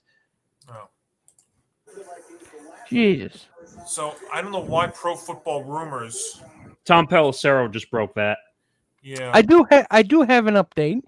I think my father has completely given over to nihilism because he literally said, and I don't care. He literally said, "Why should I care? It's only football." I think the Vikings broke my father. Well, we just had two bizarre trades happen. Here's Goodell officially on number 12. To the Detroit Lions with the 12th pick in the 2022 NFL Draft. The Detroit Lions select Jamison Williams. Yep. Wide receiver, Alabama. Alabama. We'll catch you up on the trades in a second.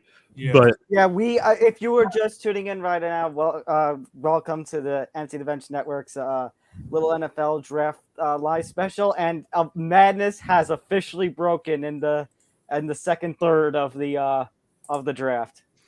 And it ain't no garden variety madness. It's trade madness. and it's not Roger Goodell saying dumb shit. It's actually trades going down. I think they might have stapled his lips shut or something. So now, once the draft started, now all the insiders are going crazy. So, do we need to announce that trade again? Just so I am going to need the details for our Twitter. Okay, I have it right here. Okay. So the Eagles get the number 13 pick from the Texans. Okay, hang on. Eagles acquire number 13 from Texans in exchange for number 15. 124, 162, and 166. Eagles pick is in. Wow. Really? We are not even getting a minute to rest, people. Jesus. Hey, this is good. Well, maybe we'll be done by 11 o'clock. I would hope so. Well, we're at 13 right now at 9:32 Eastern here. This is crazy how fast this is. Jamison Williams, by the way, he's the 8th Alabama wide receiver to be drafted under Nick Saban. And before that, only one was drafted out of Alabama before Saban. But is this crazy what these picks are going for? I mean, this one's insane because the Eagles moved up 2 spots. Now, again, they did this. This is very similar to last year. They moved up 2 spots, right? Didn't they move? Wasn't it 2 spots? Yes. For the Giants. Yeah. So let's see what they do here. Is it another wide receiver? Is it the pick is in. All right, let's I have it. It's a defensive tackle. Well, it's not Hamilton because he's a safety. Defensive tackle. I'm just trying to. I'm kind of surprised, actually. Yeah, I'm just trying to think what would prompt the Eagles to move up 2 spots. So it's a guy out of Georgia.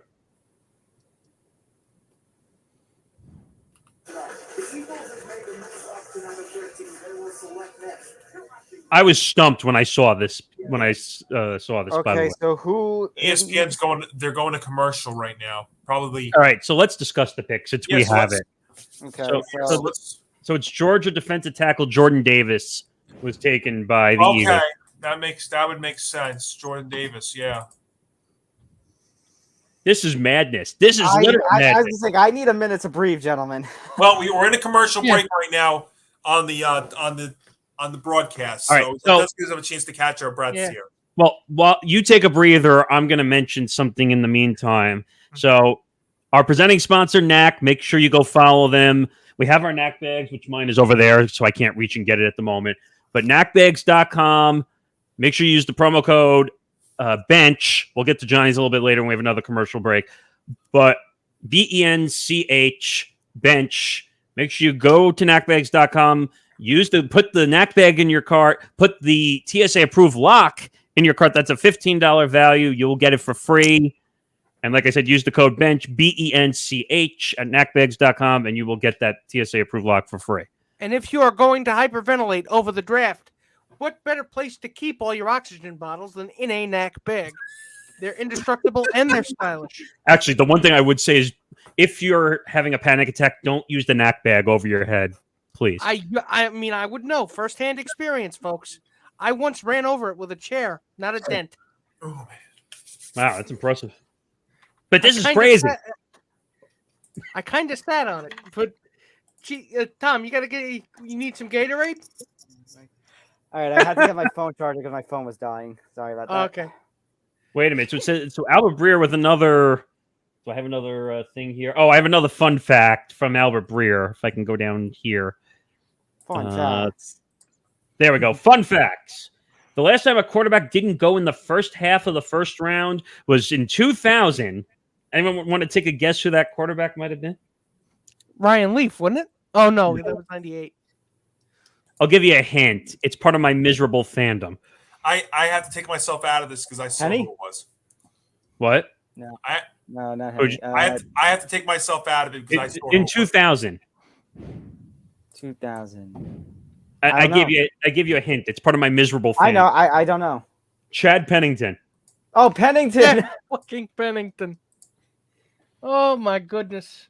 All right, so where are we now? What pick are we on right now so I can put it back? Well, we're still waiting for the. I mean, it's already, like you said, Nick. The name's out there, but we're still. But we're still waiting on. Still waiting on the official announcement. They're on the commercial right now on the broadcast. So, after acquiring the number 13 pick by trading away Deshaun Watson, now Houston quickly just gives that pick up to Philadelphia. So here's my question: Here's my question then: what's Houston got their eye on? I mean, maybe because they got their guy already at number 3 with Stingley. But what else? I mean, they need everything. Let's be honest; they need everything. They need everything, but like I keep saying, quarterback. But they're not going to do it. No, they're not going to get QB. They're going to stick with what's his name's eluding me? But... Davis. Oh, Davis Mills. Yeah, thank you. Davis Mills. And I almost called him General Mills. Well, so we started out defensively, and you've noticed 4 out of the last 5 picks are obviously the streak's going to end have been wide receivers. I mean, we're making history books, quarterbacks being taken late, and all this stuff. Yeah, we're still waiting for our 3 quarterbacks of interest to go. I don't think the first one's going until you get to Pittsburgh. I mean, the last. What is that? 20? Yeah. Yeah, and I still believe that it's going to be Kenny Pickett.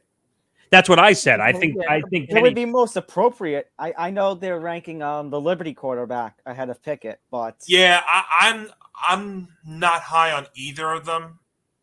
I wasn't either. But I just still I'm seeing this move again. It's amazing to think that the Eagles traded 4 picks to move up 2 spots. That's insane. It's absolutely insane. I wouldn't exactly. I mean, going to your other point, I wouldn't exactly characterize Liberty University as a recruiting hotbed. So, well, I mean that doesn't really matter. No offense. Carson Wentz, was from North Dakota State. So yeah, that doesn't mean anything. It's just I don't think any of these guys right now that are out there are going to be starting. But I mean, you see, but I mean, a lot of the last couple of drafts, so I think, according have to been a group chat, Jameson seems to not be impressed by being drafted by the Lions. Oof. Oh wow! Ouch! Hey, I have the Ravens. What? Are the Ravens on the clock? The Ravens are at number 14. Oh, don't tell me we have another trade alert. It says the Ravens are taking Notre Dame. Kyle Hamilton at 14. Yep. Kyle Hamilton, the safety. Wait, did the Eagles announce their pick? Not yet. I mean, So then how do we know who it is? But I mean, it's not. Goodell hasn't said, and that's let's pump our brakes here, gentlemen. Let's slow down. We now have Commissioner coming out and he's got some friends with him. People. Great. Now we're going to sit here for 10 minutes again. You see, I think Albert Breer is a little bit too ahead of the curve right here. Yeah, I was gonna say, I think we have to slow down on the Breer report. He has to be in the room. That's the only way I can think of getting it. Well, yeah, duh. All right, let's go to Goodell.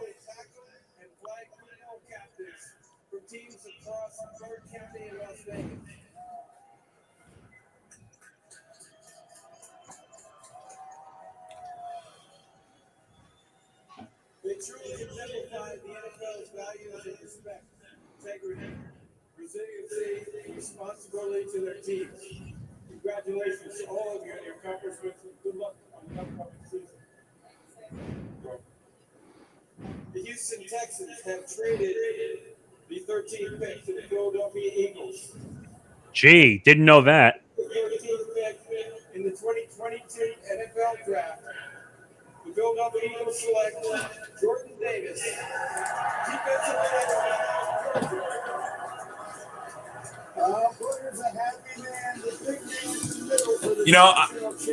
Let me just, as I was thinking about this as Goodell was making the pick there, the Eagles, I think, are looking at this division, and they think they can go for it right now because the Cowboys lost some players this offseason.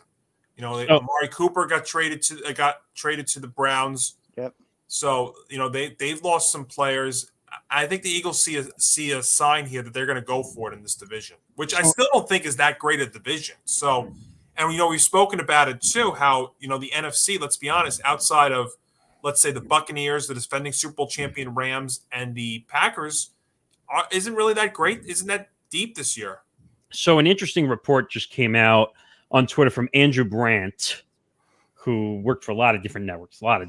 And basically he said, with the explosion of the wide receiver veteran contract marketplace, teams are now drafting them high, cheap and fixed contracts for 4 years plus an option year, many years ahead for Jets, Saints, and Lions to not worry about those top wide receiver contracts. You say that now. That's an interesting way of looking at it. Yep, absolutely. So, all right, so we know the Ravens pick is in, and that's already been announced. No, it's put not, out it's there. not announced, but the Ravens pick is actually very quickly in. They even have it on the ESPN graphic already that the pick is in. I like this. I wish it would be this fast all the time. I just didn't like the trade man. We're about 90 minutes in, and we are 14 picks. I mean, Malik Willis, by the way, he's only number 5 right now on Mel's best available. So we're not going to see it might be not till 20. You're right with the Steelers where we see a quarterback. Well, let's look at it. I mean, you have the Texans coming up at 15. They're not moving away from Mills. You've got the Commanders at 16, and obviously they made the trade for Carson Wentz, so you're not going to sign him there. I mean, you're not going to draft him there. Herbert's not going away anytime soon. No, right. Albert Breer just made an interesting statement, not of any news, but he just made an interesting statement saying Florida State defensive end Jermaine Johnson, probably the most notable slide of the night thus far. Texans up now. He could make sense. Jermaine Johnson was projected. Some mock drafts had him going either, to here in New York, to either the Jets or Giants, and now he slipped all the way down to the middle of this round. Some of the Jet beat reporters were saying to keep an eye out on a name like that because he's a very good edge pass rusher. And are we missing something? Is that why he's dropping? Could there be something we don't know? His name wasn't really but you know what it was? I mean, his name was not really brought up all that much until about the last 24 to 48 hours. So it's almost like it's actually where he really originally was, and then there was just speculation that was brought up. As you get closer to the draft, you always hear more and more names being thrown out there. But now it's funny. Since we've had these couple of crazy trades, now we're checking to see if there's going to be another one. And I would have thought a team like the Chiefs would have made a move like this since they have 2 first rounders. But then again, at the same time, you can get 2 guys and build up your team that way. By the way, you know how dangerous that is for a team like the Chiefs to have 2 first round picks? Mm-hmm. Well, yeah, especially. Well, they're gonna need it. They're going to need it to make up for the losses of like Tyreek Hill and company, and Well, their defense. The Tyreek Hill thing is big, but I think a lot of people, and we've spoken about this too, are downplaying the Chiefs just because of how they played the last couple of years. I mean, you have to remember Kelsey there. I mean, you still have Travis Kelsey. I mean, I know he's another year older, but you still have Travis Kelsey, and let's remember, you still do have Pringle. And you do have the best. You do have the best quarterback of the 4 that are in that division. Mm-hmm. The one name I did throw out there, and both Tom and Nick were surprised, but I think it's a good fit. Odell Beckham would be a sick fit. He absolutely would be. He would fit like a glove. Yeah, I'd say the only problem with Odell this season is obviously he's recovering from a Super Bowl injury, so you're not going to see him till November, December. And that's the other thing about it. I mean, the Chiefs having a high draft pick is almost like a multi-millionaire playing the lottery. It really does seem like that to me. But I mean, if let's do a little bit of projecting into the future. I have the pick for the Ravens. No, well, we already said what the pick was. It was Kyle Hamilton. It was Kyle Hamilton.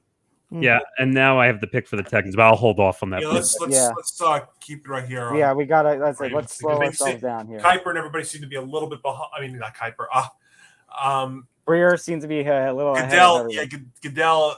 They seem to be just a little bit behind, but I think they're just trying to stretch it out a little bit too here. Which is annoying. Just get through the damn picks.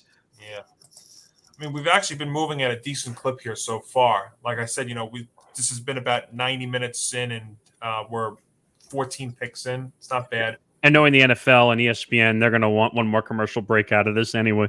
Yeah. They're going to milk it for all it's worth. Well, I haven't been listening to the audio because the in-between seconds, because obviously we've been doing this, but has ESPN been doing their thing that's it? Oh. The Baltimore Ravens select Kyle Hamilton, defensive back, Notre Dame. Yeah, go Irish. Go Irish indeed.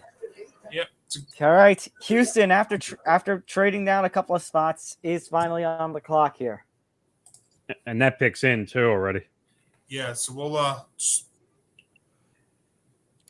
via Philadelphia through Miami. Well, we'll get to Puerto Rico the same way. Hey, this is Texas. Wow.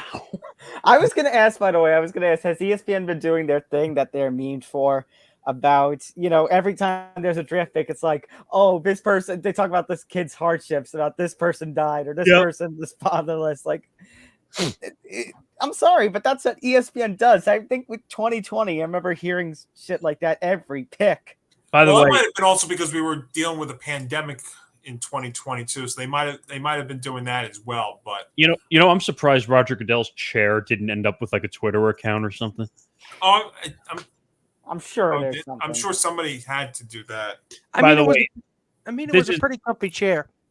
By the way, this is going to be Texas on Texas crime for the next pick. What do you mean by that? So the Texans pick somebody out of Texas A&M. Aha! And we got a guard coming out of Texas A&M. It's a guard. Oh wow! I don't think that's happened since the Cowboys took Johnny Manziel. Oh God! I never thought Johnny Manziel would be set on this night. I remember the night that guy was drafted. Oh my God! So do I. Johnny Manziel was supposed to be the next big thing. When he was supposed to be a star. Yeah. There were people. I remember I was in college, and there were people in the common room where we were all watching the draft that didn't even watch football. That were just waiting to see his name called. And he didn't get called till like 22. 15. No, 15. Or was it 15? It was 15. Yeah. I remember that because the guy and his girlfriend just okay. As soon as his name was called, they just walked away. Mm-hmm. Do you have any idea who it is, Johnny? I remember that draft only because the Vikings traded up to get the number 32 pick, which they got Bridgewater. Wow, so they're it just caught my attention here. You know how they do like these player comparisons. Mm-hmm. So they're saying that Kyle Hamilton has the player comparison of Isaiah Simmons and Jalen Ramsey, which is That's high standard, I'd say. Yeah, that's a high standard. I mean, look, I'm a Notre Dame fan, so I've watched plenty of Kyle Hamilton. I mean, he's going to be a good player. I mean, you don't want to put too much pressure on the kid. Well, because how many times have we seen the next big thing turn out to be? They do, but they do this. They do this for everybody, though. That's the thing. Yeah. Some of them do pan out, and others don't. But see, the draft is more of a crapshoot than the NFL would like to have you believe. Well, yeah, because it's all fanfare. That's all it is. Mm-hmm. I mean, so Johnny, did you figure out who it was yet? Oh, I'm sorry. Wow, I don't know why. Like off the top of my head right now, I can't think of a guard from A&M. All right, I have it if we want it. It's Kenyan Green. Wow, I have not heard of him. I've not heard of that. Yeah, actually, I'm like, oh, here comes Goodell to announce it officially. Wait, a trade has been announced. Hold on. Wait. In the 2022 NFL Draft, the Houston Texans select Kenyan Green, guard, Texas A&M. Guard. Oh, Kenyan. There it is. Okay, that's the spelling. Guard Kenyan Green. All right, Nick, I'm going to need you to slow down for just a second so I can get. Holy shit! And this is not draft on draft pick. Not draft on draft. You mean draft for player? I mean, it's draft for player. Whoa. What? There's a player involved and a pretty significant wide receiver. Wait a minute. You're not saying who I think it is. Yeah. Oh, I see it. Hold on. Let me just look at it first. Okay. When you're ready, I'll give it to you. Oh, wow. Oh my I God. see Wait a it. minute. Wait a minute. Commander's pick in. Yeah, well, yeah, we already saw that, but Yeah, this is the this is their Okay. pick is in. I do see the what? trade that you're talking Let's get about. the trade alert. Let us get Okay. the trade alert. the Ravens have traded wide receiver Hollywood Brown Marquise Brown. What? and the number 100 pick to the Cardinals for the 23rd overall pick. What? Oh my God. Are you fucking kidding me? Yep, Tom Pelissero. You on it. have got to be. What? Yep. What are the Ravens doing? They just made Arizona pretty good and even better. Did the front office just enter a fugue state? What the fuck happened? And we have the pick for Commanders also. Are you fucking kidding me? What is going on tonight? We thought there were going to be some moves. By the way, Nick, you were right. They just went to commercial. All right, wanna so we spend a got a second- minute I to wanna breathe s- here again. I want to, let's get a chance to catch your breath. I want to spend a second on that trade because, I mean, unless you're going to tell me that the Ravens are going to go select a wide receiver, maybe at 23 instead of paying Brown or down that road, why would you make that move? This trade makes no sense to me. They must have. Well, it entered makes a all the fugue sense state. in the world for Arizona. No, for Arizona because they For just Arizona, I mean, here's the thing about Arizona. They and Kyler Murray were just going at it, and now you're going to give him Marquise Hollywood Brown in addition to DeAndre Hopkins at wide receiver, in addition to James Conner at the running back help. So you are just trying to, and they acquired Zach Ertz during the last season. By the So- way, if Kyler Murray was angry now, he better not be freaking angry at this point. You have just handed the Cardinals the division. What are you? No, I wouldn't go for that, but I wouldn't go I'm that more far. concerned. I'm more concerned about the Ravens. You have just taken away the number one person that Lamar Jackson has to throw to. So Wait a what, minute. So what are you gonna? Yeah. So what are you gonna do? What do you not like Lamar anymore? It's like, Unless they're expecting Rashad Bateman to really step up. What the heck? Oh, don't tell me there's another trade. No, not a trade.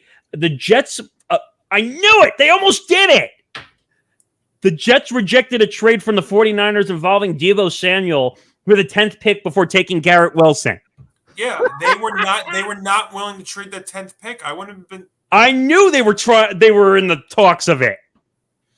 So what else must they have been offered where the Jets can say no? But remember, Remember that mega extension that Debo has? So the Jets would have had to pay quite a lot of money. Yeah, but to go back to this for a second, what are the Ravens thinking? They're basically knocking themselves out. I think they're expecting big things from Rashad Bateman, I guess, but you know how much of a risk that is? But you just traded away your best weapon. Unless you think you're going to be able to storm a castle with a slingshot, which probably hasn't happened since the Old Testament. I mean,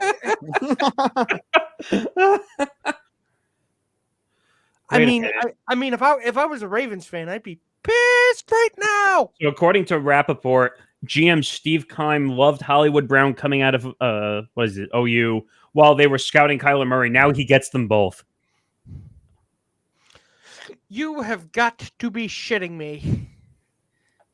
You know, it always figures. We think that the draft is going to zig, and then it zags. You know what?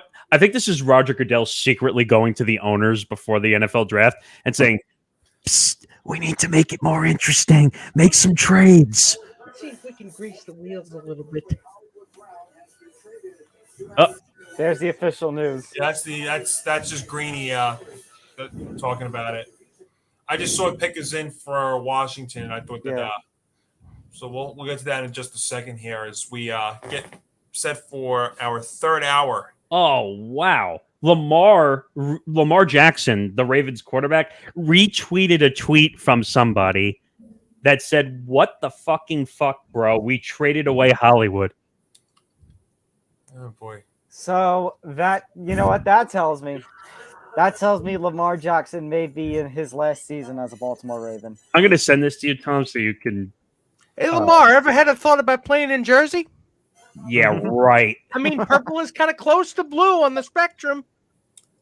I mean, how much do you want to trade to get him? I don't give a shit. Well, let's... I'd be careful if I were you. You're not giving away the... Be a little bit careful. I mean, especially coming off that injury last year. I mean, you never know. And you know what? Let's be fair. Tyler Huntley showed that he actually could play a little bit. All right, here's Goodell with number 16 for the All right, we got to go to number 16 before I post that, Nick. Damn. Yeah. The Washington Commanders select Jahan Dotson, wide receiver, Penn State. Wow, that's a name that I haven't heard of. I mean, that's another wide receiver. Wait. Adam Schefter just broke news. Hold on. Oh, my God. Another blockbuster trade, and it's no draft picks. Oh, my God. Is Debo traded? No. The Titans are planning to trade A.J. Brown to the Eagles. What? Adam Schefter. My God. Adam Schefter just broke that. I guess his kid's graduation ended. I guess. His phone was probably melting at this point. It's like, I got to pick the damn thing up. Wait a minute. A.J. Brown to the Eagles from the Titans. What are the Titans doing? I mean, I guess they just... I mean, the window wasn't closed, so I'm guessing they're just slamming it down on their own dicks. What is going on in the NFL? Holy! Wait a minute. It's like I said before. Psst. Hey, Roger Goodell, I need some trades to make the NFL draft more interesting. Okay, per Tom Pelissero, the Eagles are sending number 18 and 101 to the Titans for A.J. Brown. So the Chargers are up now, and then it's going to be the Titans instead of the Eagles again. What is going on here tonight? This has to be the most wild offseason that I have seen. Probably within the last 5-6 years. Yeah. Since I've known you guys, draft. Oh, wait. Hollywood Brown just put out a tweet. Oh, God. He said, "Wish I could have played with my brother forever, but I'm see you at the top."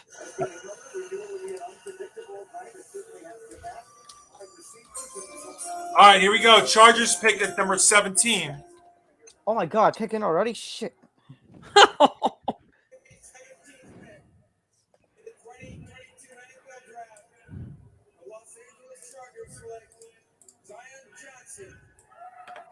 All right, who's this? I'm sorry.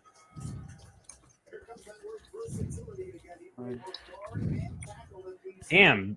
So Zion Johnson, guard from Boston College, goes to the Chargers at 17 as we try to We're trying here. we're warping here. We are. Yeah.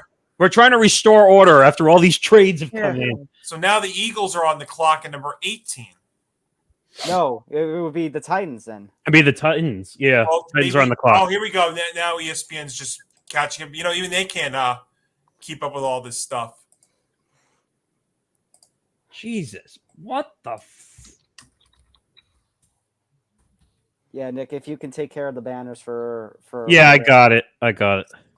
Where are we now? Because madness, ladies and gentlemen, if you're just joining us at the top of the hour here again, this is the Empty the Bench Podcast Network's NFL Draft Special. Talent that are here, Johnny Montalbano from Game On, plus my co-host Nick Fodera and Nick Morgasen, and absolute madness within the last half hour.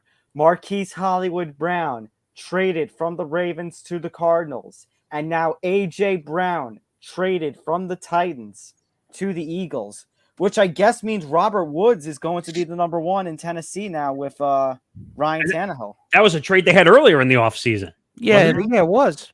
All right, so what am I changing, Tom? What do you need from me? The number 18. What am I changing it to? It would be the Tennessee So Titans the via Titans are now on the Philadelphia. clock at number 18. Via Philadelphia through New Orleans. It really seems to me. You ever see those action movies where the hero deliberately throws away his gun to fight with his fists? This is like bringing your fist to a gunfight. All right, So- You just threw away your two best weapons. So just real quick here, I know we've been all over the place here in these last 20 minutes or so, but just to bring it back to the quarterback situation for just a second. And by the way, they just went to commercial, so that does give us a chance to catch your breath for just a minute here. Thank God. But I'm just looking at it here. So you've got the Titans up at 18, and the pick is in. So just stand by on that. The Titans are at 18. You've got the Saints at 19, and you've got the Steelers at 20. So barring something really crazy here, it really does look like the first quarterback is not going to be taken until number 20 at Pittsburgh. You don't think the Titans made this move for a QB, and you don't think that the Saints are going to take a QB either right now. I mean, they really do seem to be. The Saints really seem to be content with having Jameis Winston, and I mean, at this point, I don't know why you would say barring something crazy. We've seen crazy over the past 20 minutes. I mean, I really wouldn't put it past them. You know what's funny? Someone just said, and it's not a verified person, it's just a joke. Someone tagged Adam Schefter and said, just announce Debo to the Ravens already. Oh my God.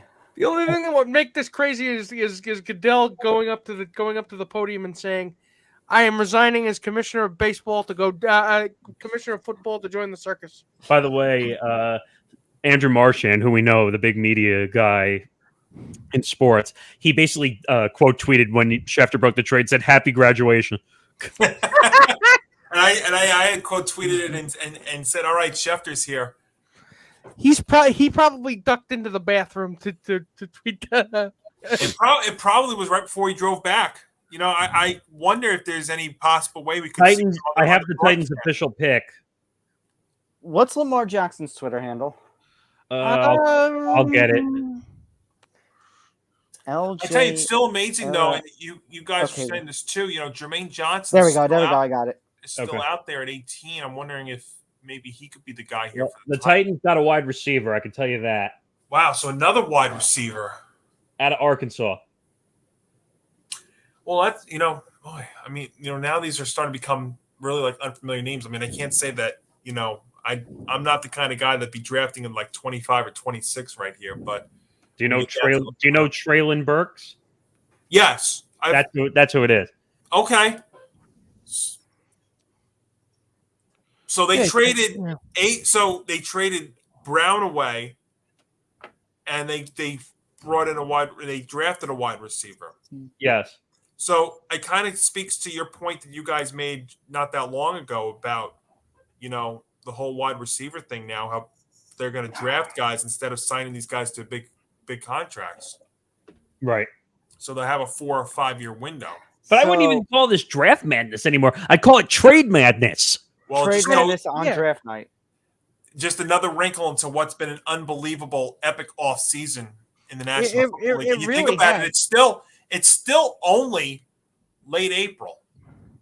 Are we still setting a commercial break though, or no? They We're just came out of getting commercial right now. The announcement has just been made that AJ Brown is now officially a Philadelphia Eagle, and I think from the Giants, Wow, the extension was announced already for AJ Brown. Wow. Listen to this. Here's the breaking news right now. You have a breaking news? I put it in here. There we go. Breaking news.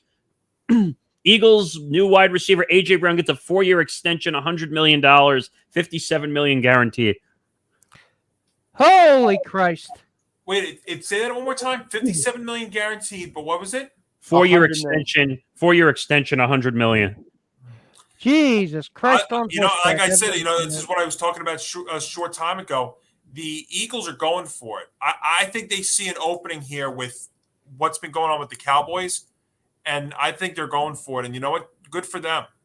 Got to be fair here. I gotta love Andrew Marchand.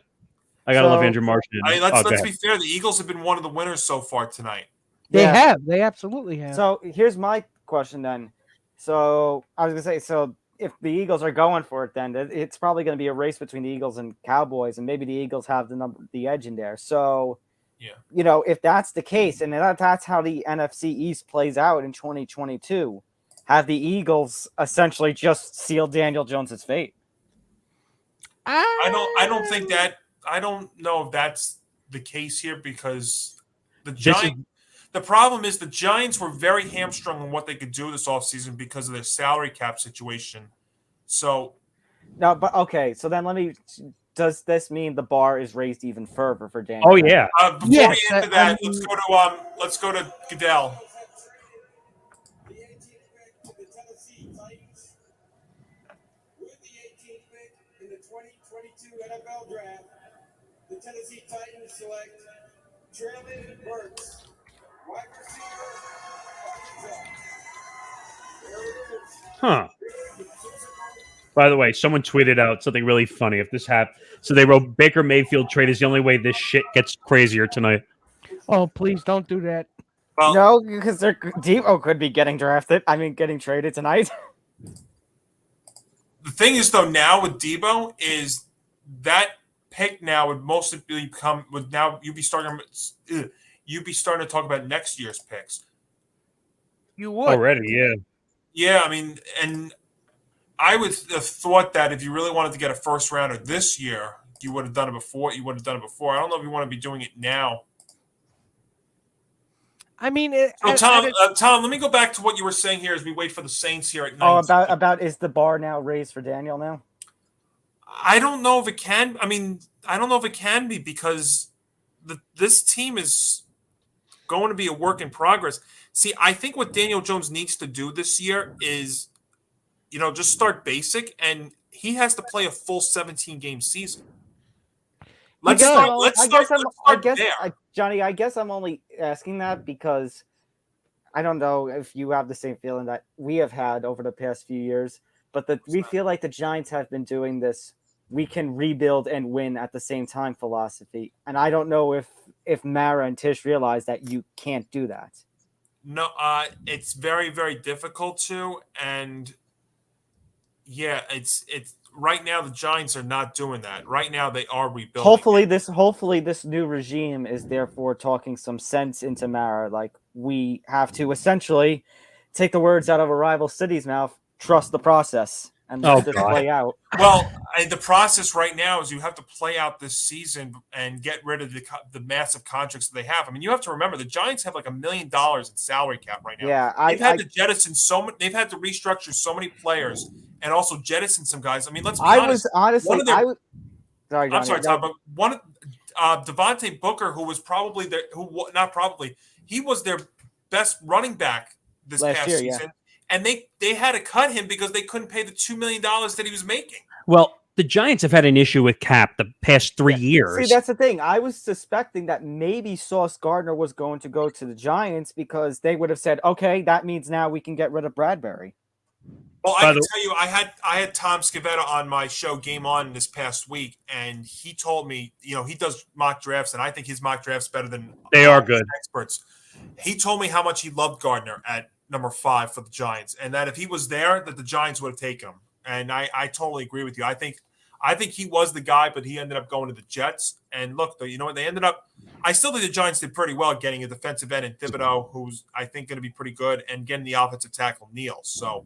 By the way, Gettleman is trending on Twitter right now. Well, because we could talk about the Giants in a positive light tonight, unlike in years we can. past. So 6 wide receivers drafted tonight. Marquise Brown traded. AJ Brown traded. This first time in the common era that 6 wide receivers go in the first round. We're making history tonight. Aren't you glad you could be here to share in this moment with us, Johnny? Oh, I love it. This is so exciting. I got to tell you. I mean, I did not think we were going to be in for this crazy of a night. I was thinking we were going to be in for a fun night, which it's been. But boy, it's definitely been kicked up a notch to borrow Emerald. Adam Schefter's being Adam Schefter again, catching up on all his sources on Twitter right now. Welcome back, Chef. Now, what do you think of the odds that he might be on? He might be on the draft coverage. He may be on SportsCenter with SVP at the SportsCenter afterward. afterward. Yeah. I think he definitely will be at some. I'm sure, even though he was at a graduation, I'm sure he was paying attention to his phone. I mean, you have to be. It's not like he blew off the graduation. I mean, let's be fair.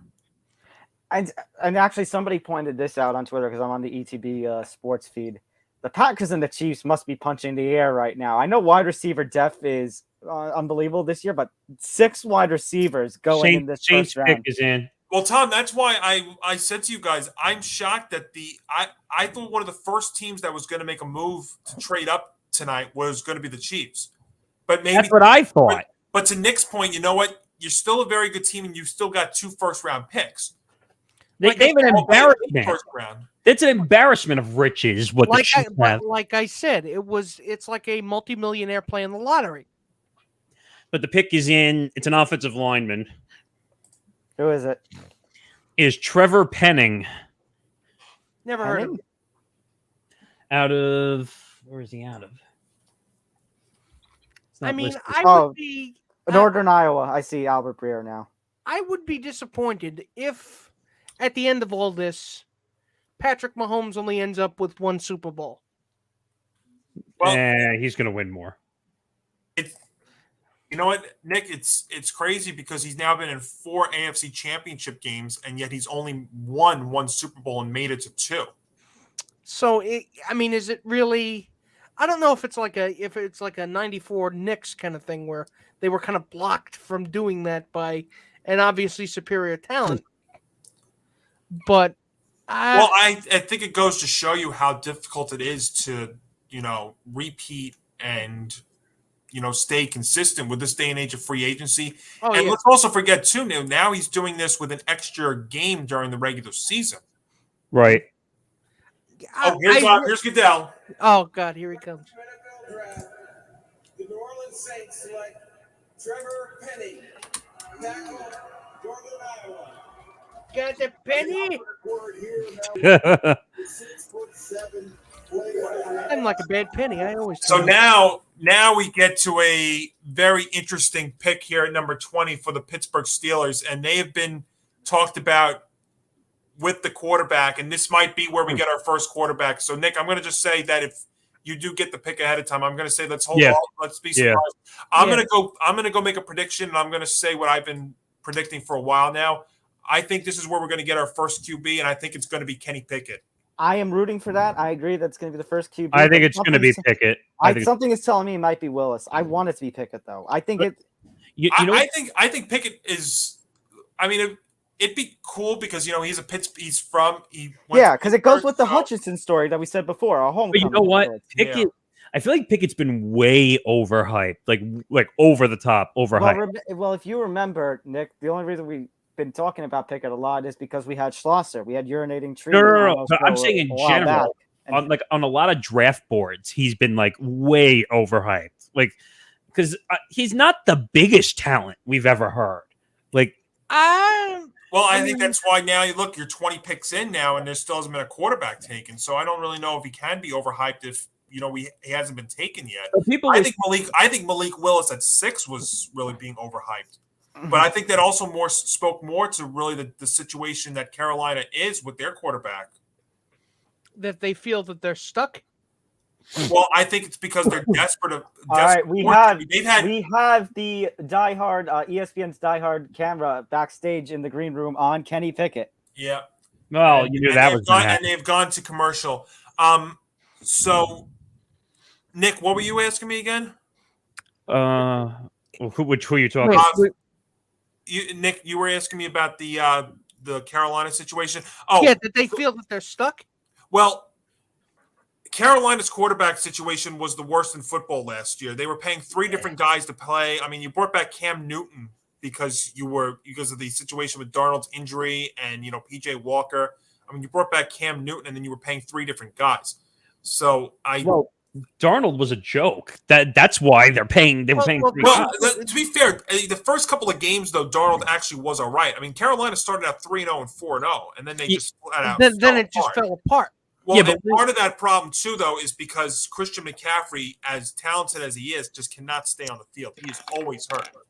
Yeah, I mean, it wasn't necessarily external forces in as much. All right, mouth shut, not saying it. I just saw it. All right, take this in. So We'll here's the stand thing. by. By the way, I am going to say that it is Kenny Pickett. I have said that for weeks now. I see no reason why to think that's going to be any different. I'm going to go out and say that it is Kenny I'm not going to say who it was, but that's who I think it should be.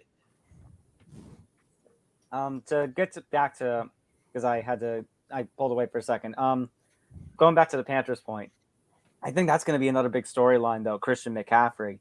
I mean, this guy has just been. Let me get it clear. Christian McCaffrey is an absolute stud, but the last couple of seasons he has not been healthy.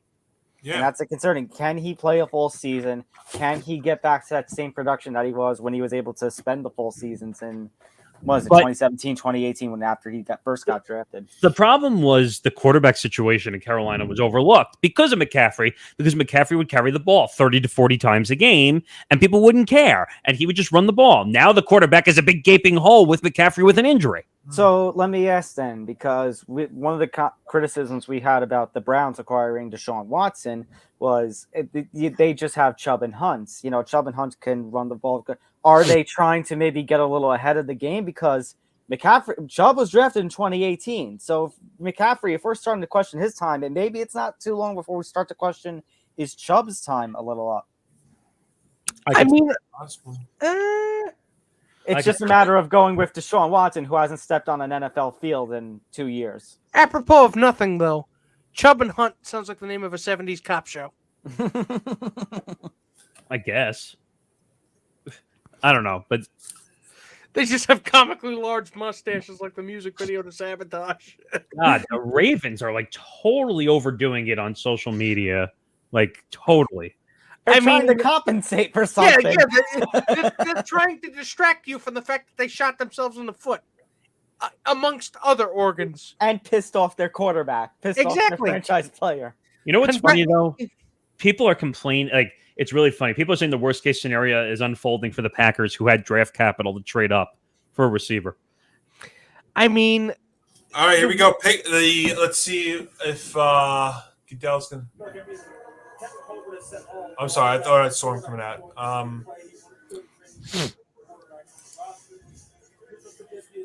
guess we're waiting for the pick still. Yeah, I'm sorry. I thought I saw him coming out. But this is one I've been looking forward to for a while now. Pittsburgh at 20 here. It's been well discussed, been well talked about for a while here. I thought that was Roger Goodell, but it was just a vacuum cleaner. Well, he does suck up the whole entire night. He sucks and he blows. Oh, jeez. God. Damn it. I totally wasn't ready. Here we go.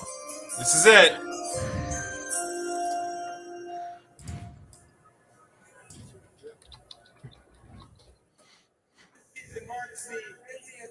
Oh, we got a guest speaker, of course. Oh, During the final seconds of the 1972 AFC divisional game, Franco Harris Franco! made an impressive Franco! known as a Franco!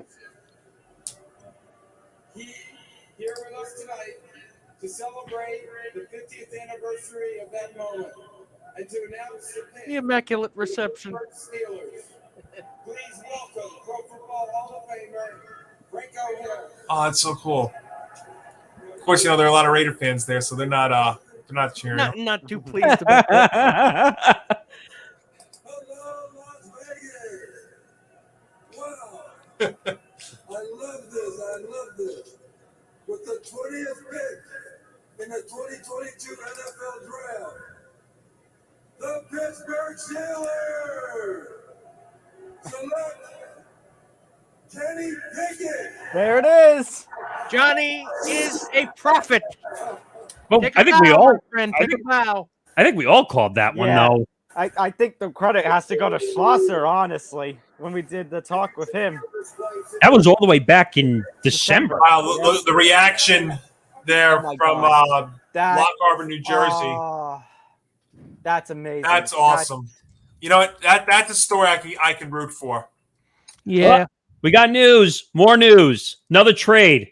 More Oh, breaking God. news. Well, Hang on. sorry. By the way, just the scene right now. I know, obviously, folks, you're going back and forth between us and the broadcast, but the scene right now in New Jersey is just incredible. Pickett's very emotional right now. Yeah, I mean, he is. Deserved, though. Deserved. It was very well It's a deserved. great story. Now, So we ready here? Okay. Yes. The Patriots are trading back. Patriots are Well, trading back. so just to put in perspective, they had the next pick. So who is on the clock now? I'm trying to figure it out. They just put out that they were trading back. Oh, okay. So Let me. Trying to see if I can find it.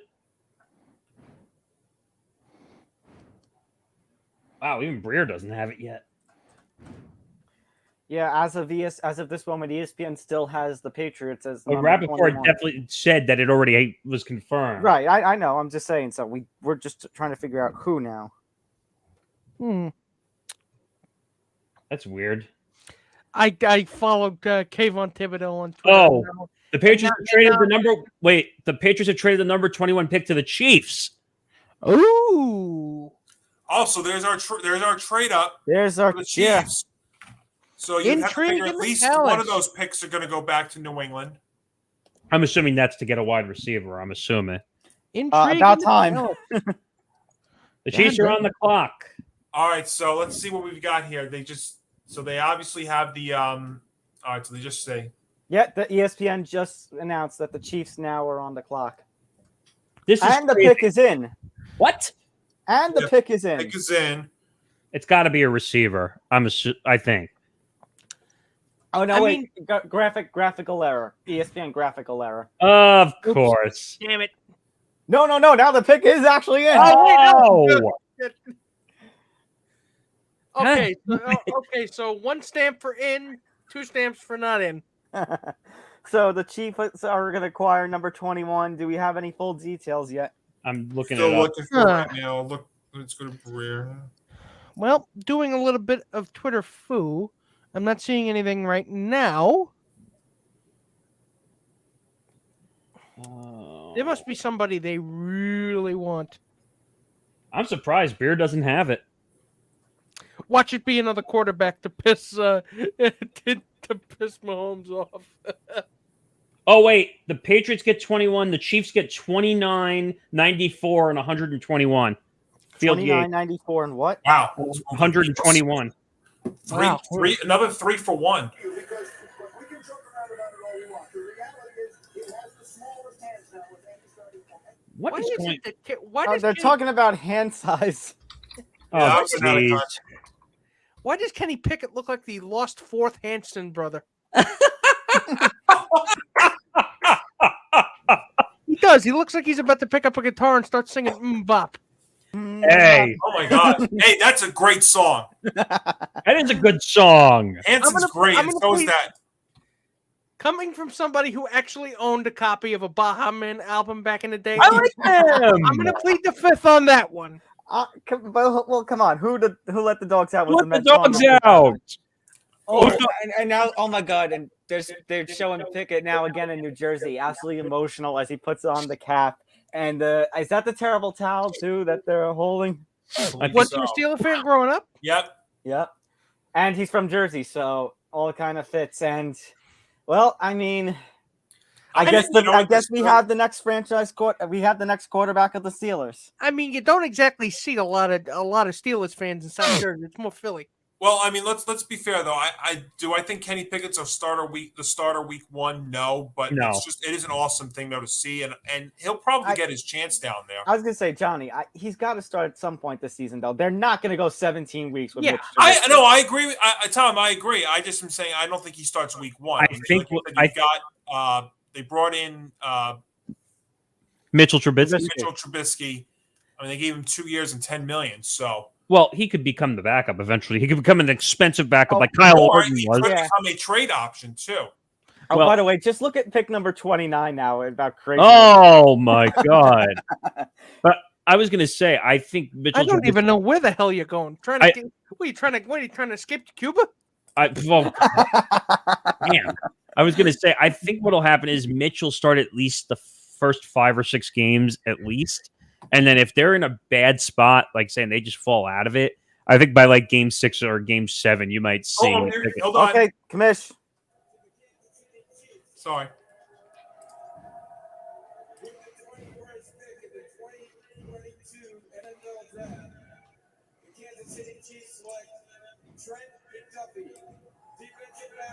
Oh, a defensive back. It's a quarterback. Quarterback. You traded. What? I think this calls for a sound effect. Which one? I think this calls for we need to curb our enthusiasm, I think.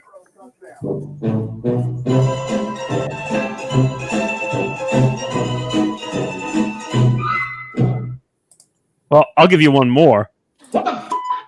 Oh, I think this is the first time we should do it, Nick.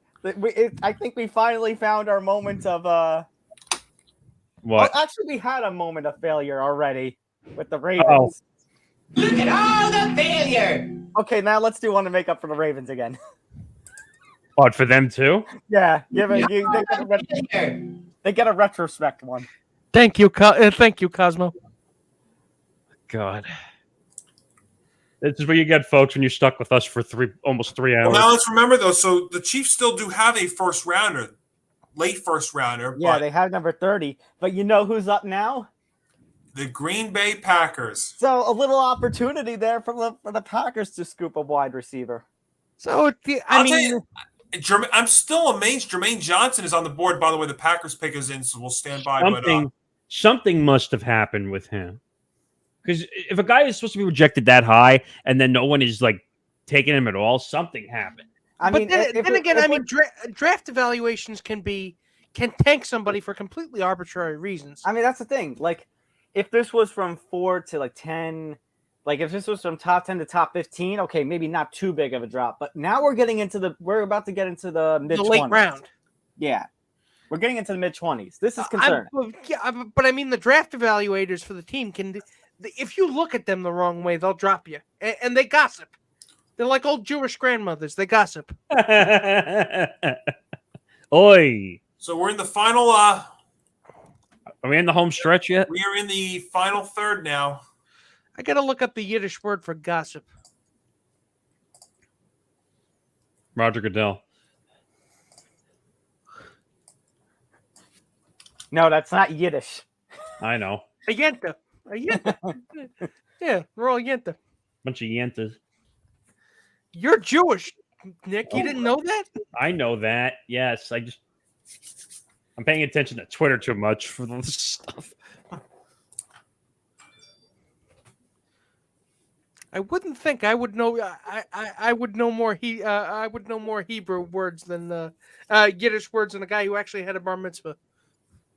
Okay, and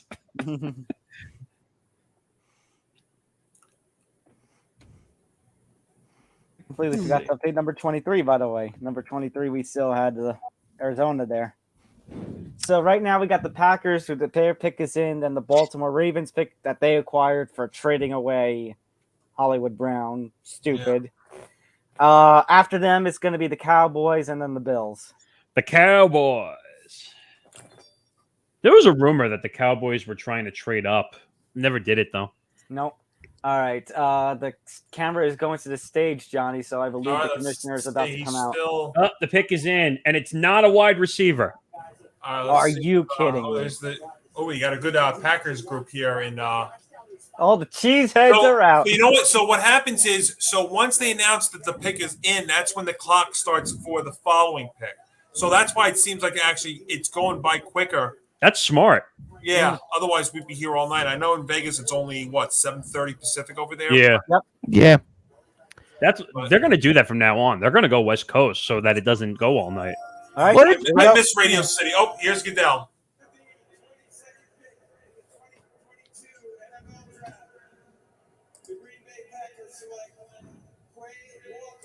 Linebacker Clay. Oh, so another Georgia defensive player.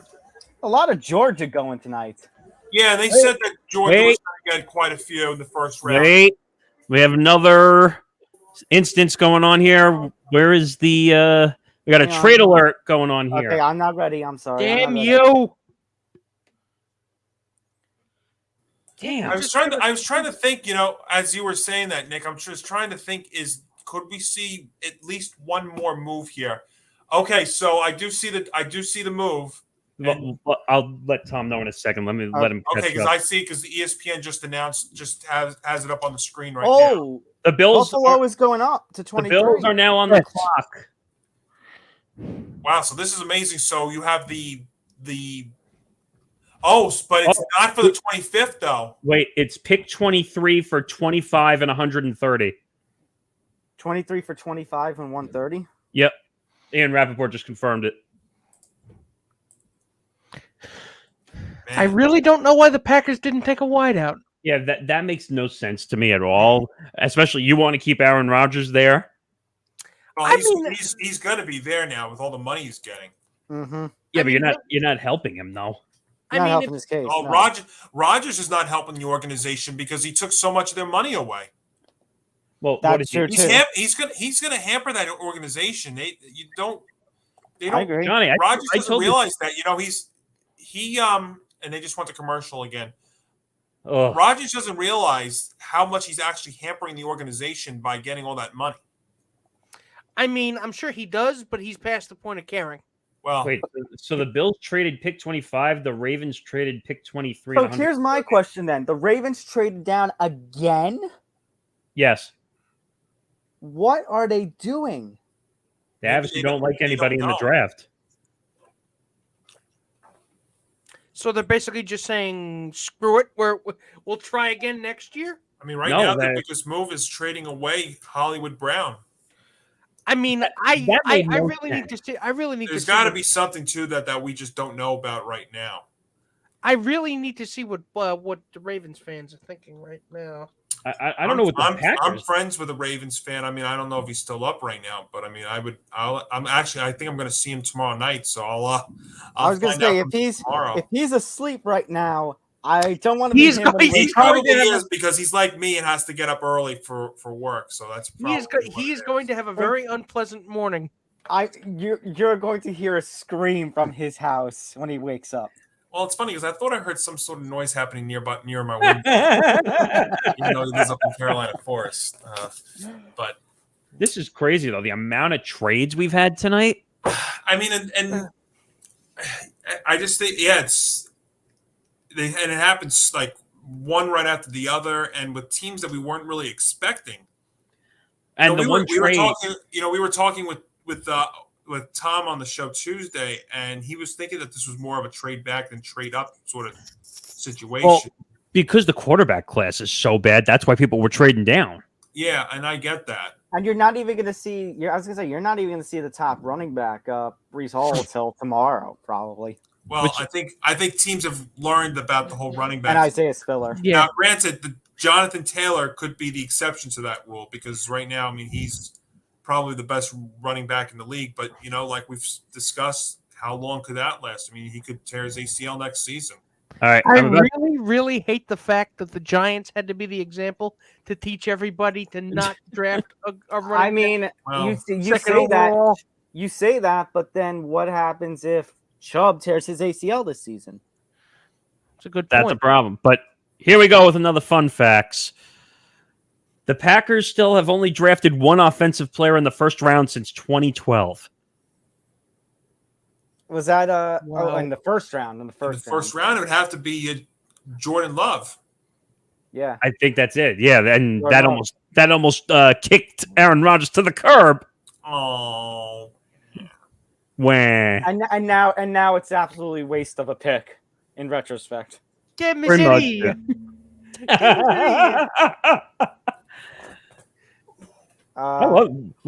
need a fun facts segment like this in our show. All right, we got pick in. The pick is in. So let's. So we got Buffalo. We got Buffalo right now. Coming up after Buffalo is going to be Dallas, then Baltimore, and then to the Titans to still have 26. Right? Titans would go again. Yeah, I think so. Yeah, you got your draft pick, and then you pick your nose. Oh God. Is the pick actually in or no? Pick is in. Next time I pick my nose, I'm going to say that. Mr. Krabs, Patrick's digging for gold.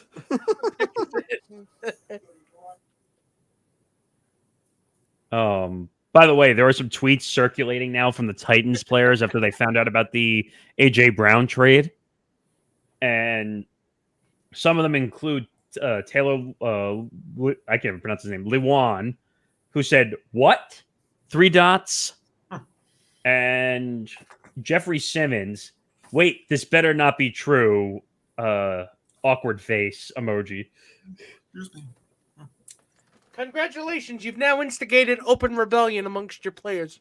Wait a minute. Congratulations, dickweeds. I was going to say, did someone say congratulations? Congratulations, dickweeds. Damn, it took me 2 hours and 36 minutes to finally break that out. I really got to come up with more drops you can use. The Bills pick is in. Bills pick is in. Let's see. This is where we are. It looks like Goodell.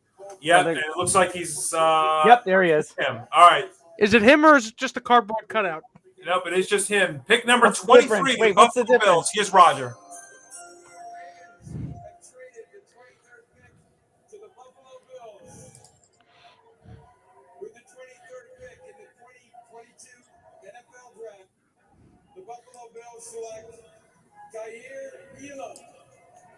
Cornerback. Cornerback, Khair Elam. So Khair Elam, the cornerback from Florida, goes 23. He's going to shore up that defense. No kidding. And that's definitely something that they did need. As high flying as their offense was, I mean, you need to be able to stop people from scoring. I hate to say it. Bills definitely gone all in defensively this year. I mean, remember they got Von Miller. Yeah, they did. Yeah, they did because. I mean, I think they realized that they had a problem with defense too late. I mean, you can't exactly rely on Josh Allen and I think Stephon Diggs to bail your ass out every time. I think it was an unfortunate circumstance when you have a guy like Patrick Mahomes who drives down the field with 3 timeouts and 15 seconds on the clock. Yeah, well, that's just shitty game management. No, but did you really? That's just. No, guys. That's just Patrick Mahomes. That's what I mean. Like, I think Patrick Mahomes. That was just bad luck. On the one hand, he's not invincible. On the other hand, you really don't want to give the assassin a loaded gun. That's a good point. I thought about it. All right, Cowboys. Dallas Cowboys now make the. Yes, Jerry Jones is now on the clock. Oh, great! This is now where he's going to take the attention and the spotlight and put it on himself. Come on, Yosemite Sam! How about them Cowboys? You think the Cowboys could be in the move for That clip is going to live in infamy. People who don't know what we're talking about.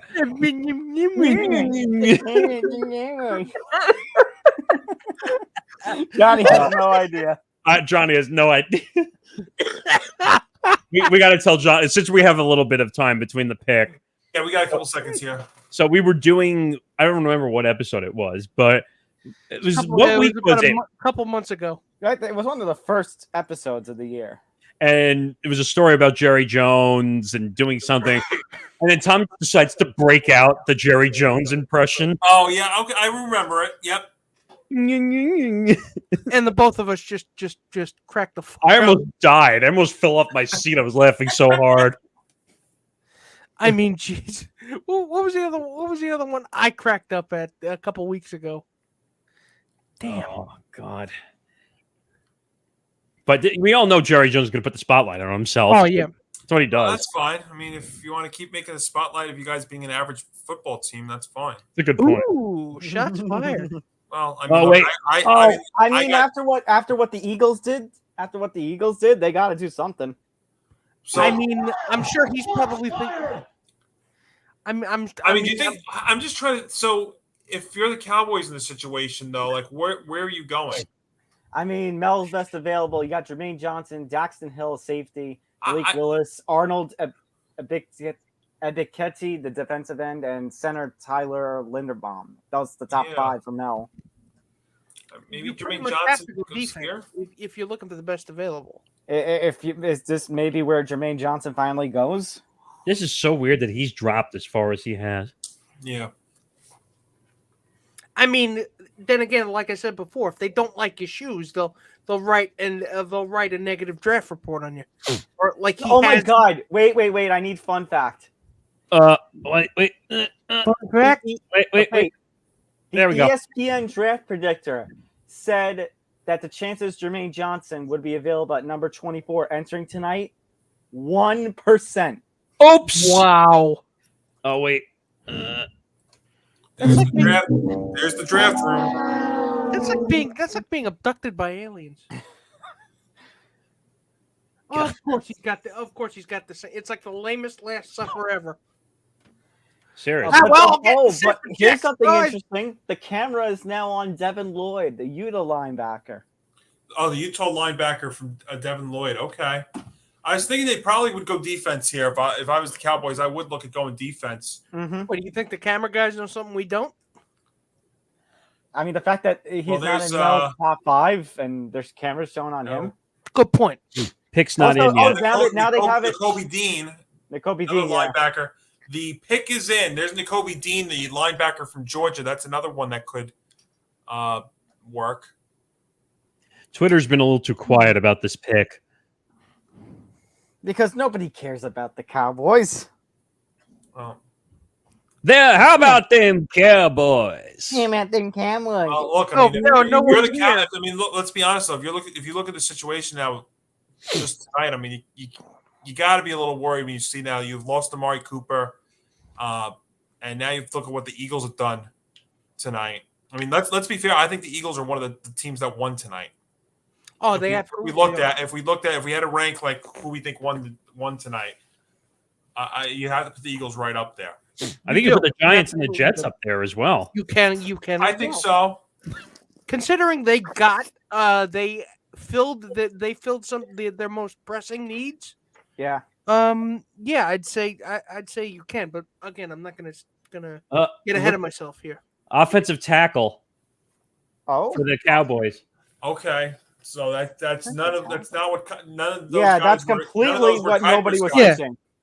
This is going to be completely off the board. Tyler Smith.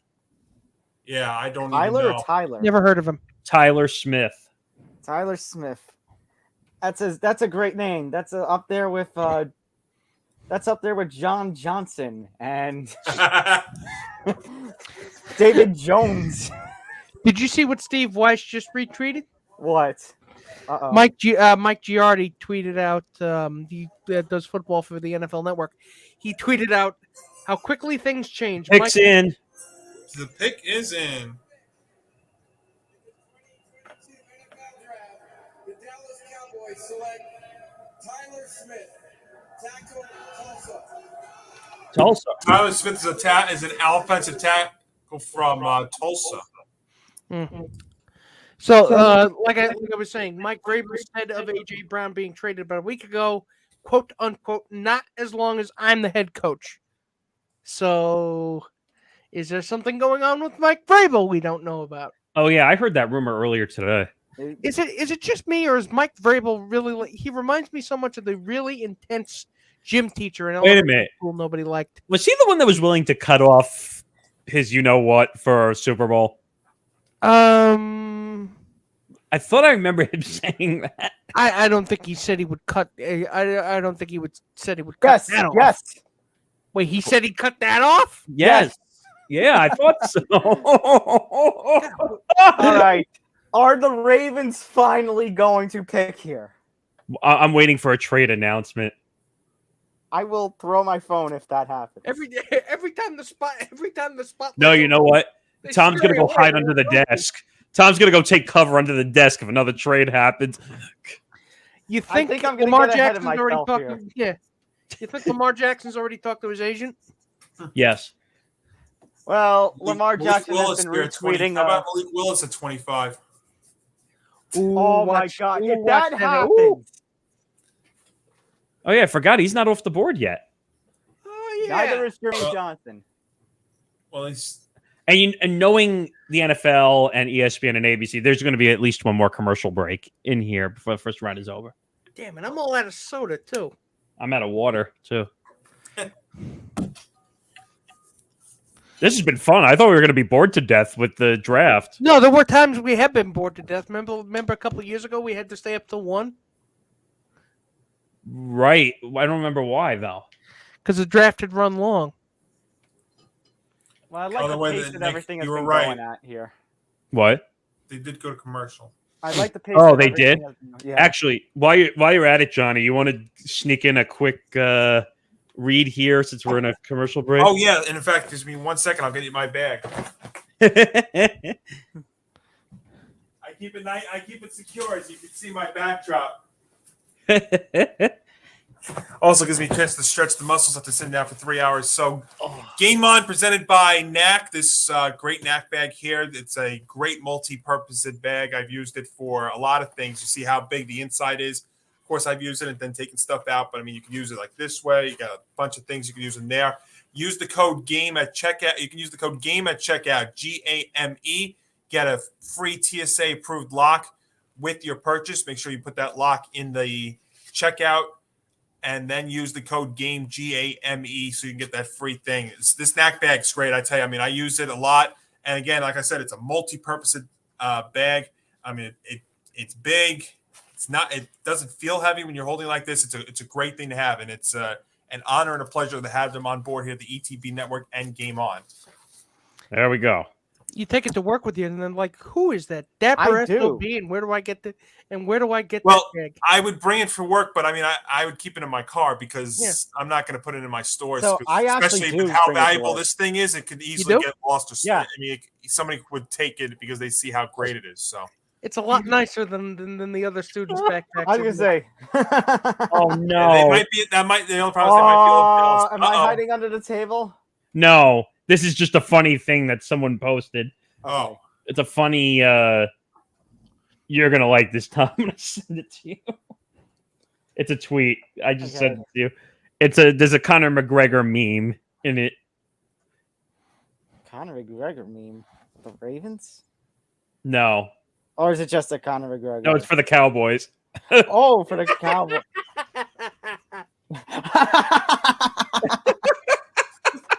Who the fuck is that guy?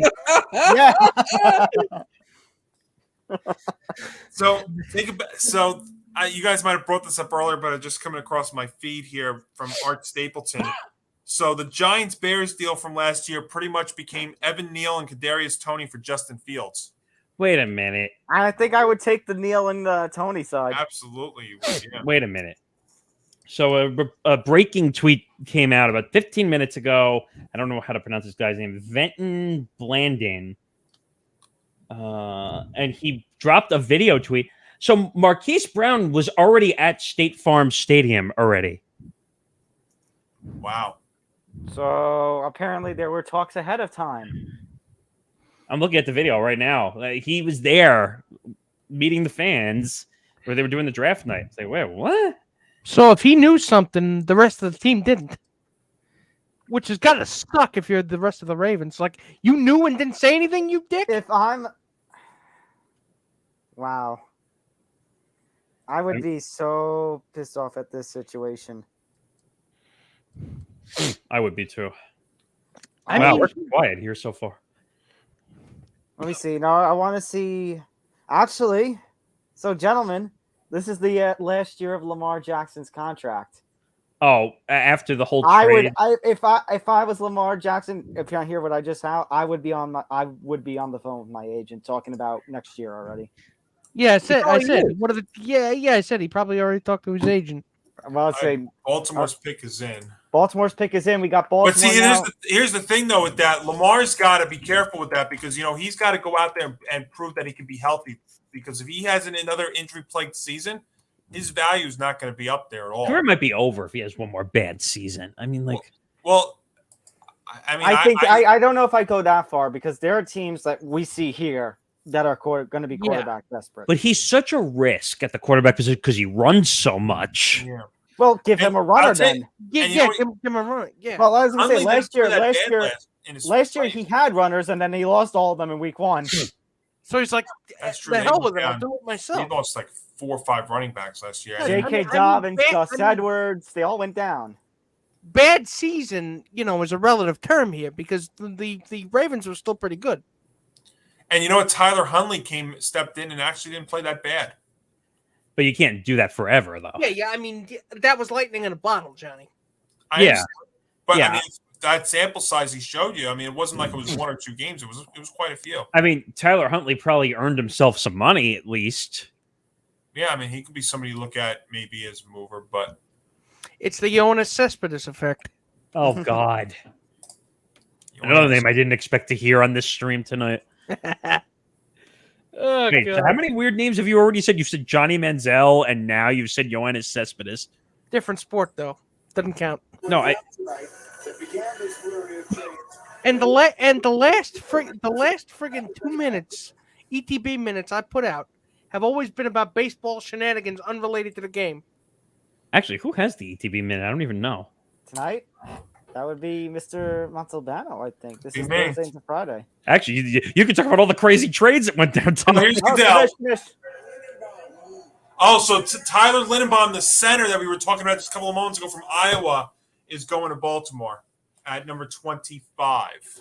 Wow, so Jermaine Johnson is still out there, floating out there. He is still there. As is Malik Willis. What is going on tonight? He's going to use that as motivation. Well, you think about it now. Look at the teams that are still. You look at the teams that still have picks. I mean, where is? Let's just start with the quarterback for a second. Where is the quarterback going to go? Well, let me go over the remaining list right now. So we got Tennessee Titans at 26. We got Tampa at 27, Green Bay 28, the Patriots at 29, the Chiefs at 30, the Bengals at 31, and the Vikings at 32. Tampa could pick a quarterback to have a valid backup behind Brady. Well, I think that's a team that I would look at with Johnson if he's still there. A succession plan, a succession plan. Well, I was going to say, yeah. I mean, if we go back, we were talking about Baker, Nick Morgasen. I'm going to go back to that idea you had about Baker. Wait. The Jets are on the clock again. Another trade. Hold the phone. Shit. The Jets are back on the clock. Not done. I see. Yeah, ESPN flashed it. New York sports are not done. Oh boy. I'm going to try and find us some. Gird your loins, ladies and gentlemen. Here comes the hammer. Wait, so who just traded that? The Titans. No, that would be. Would it be the Titans? Yeah, it was the Titans. What pick are we on? 26. 26. Oh, that means I get to bring this back one more time for tonight. No.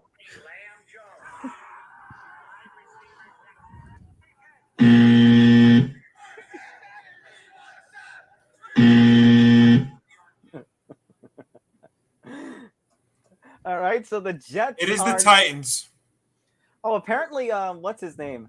The center that they just drafted, Tyler Linderbaum, was also a wrestler. He did Lamar football and Jackson. wrestling. Lamar Jackson, by the way. I think you were just He gonna just say- tweeted out a minute ago. He just said WTF. He just tweeted out. Yeah, there's no way Lamar's staying in Baltimore after this season.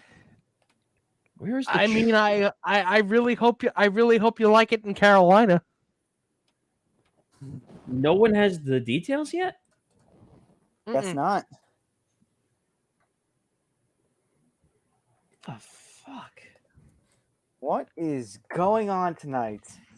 So we have now the Jets via Tennessee. Jesus, what the freak is going on All tonight? right, Nick. So now you see what's been going on here. What do you? Could they get Jermaine Johnson? I was just gonna say maybe they're the ones that go after Jermaine Johnson. How now. sick would that be?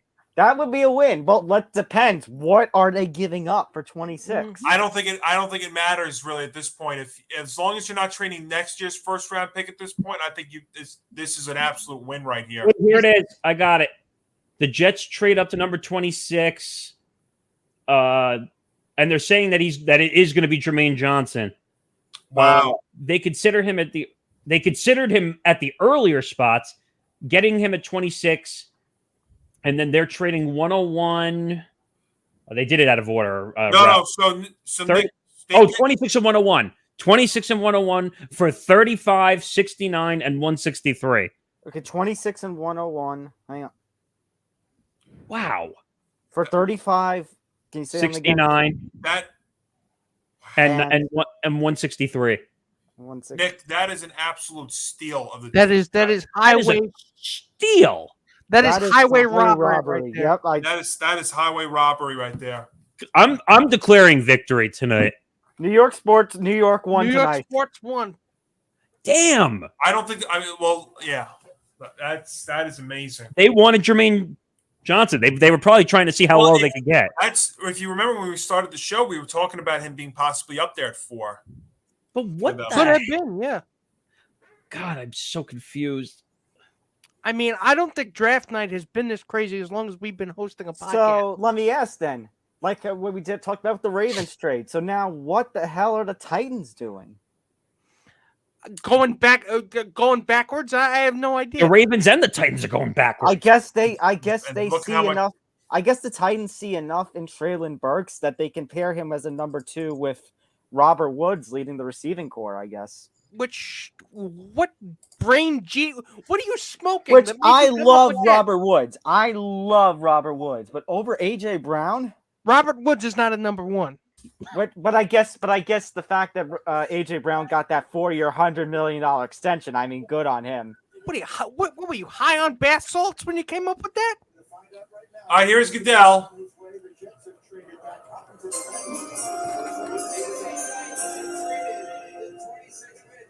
To the New York Jets.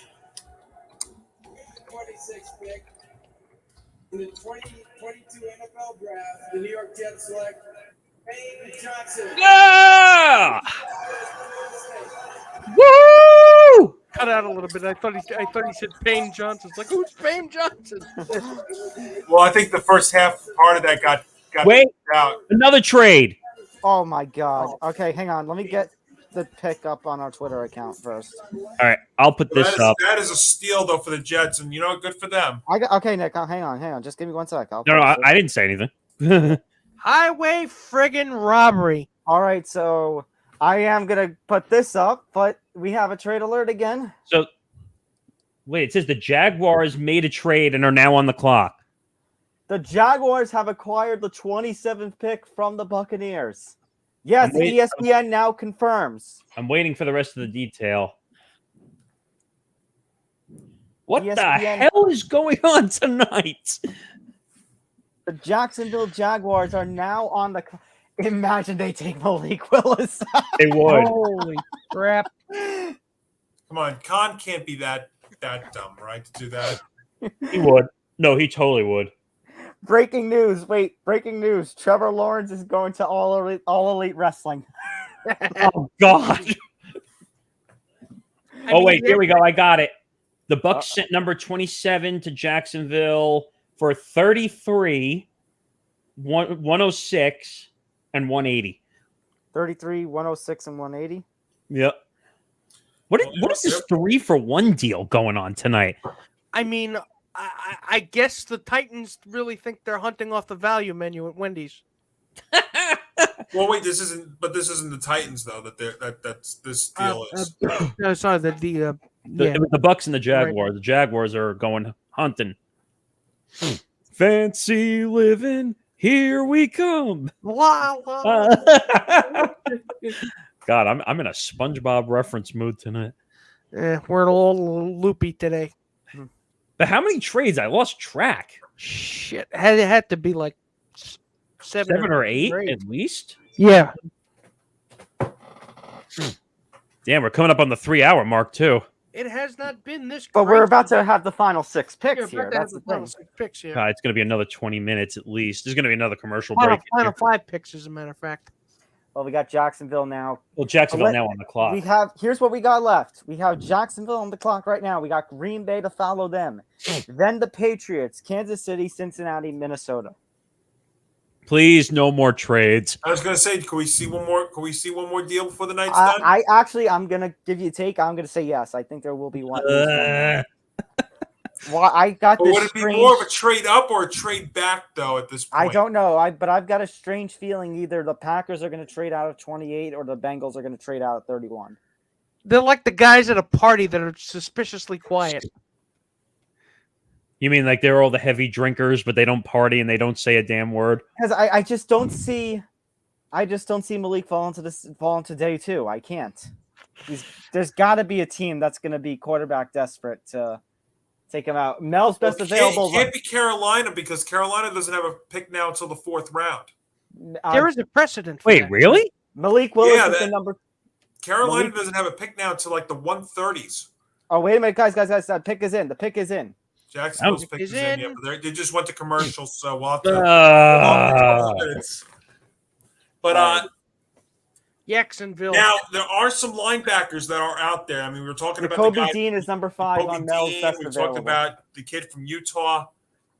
So maybe the Jaguars see somebody about inside linebacker in this spot.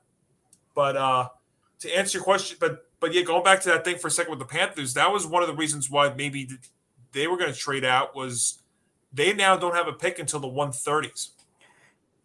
Your top 5.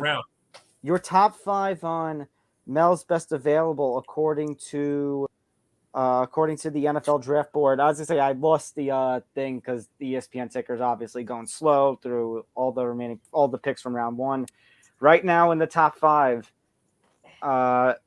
let's see on here. Daxton Hill from Michigan, the safety, is still there. He's the top remaining available on Mel's board, as are Nakobe Dean and Devin Lloyd, the linebackers we previously talked about tonight. Malik Willis is also in the top 5, as is defensive tackle Devontae Wyatt. And then going into the 6 through 10, you got Andrew Booth Jr. from Clemson, a cornerback. You got Breece Hall, who is the top running back in this class. Arnold Ebiketie, the defensive end from Penn State.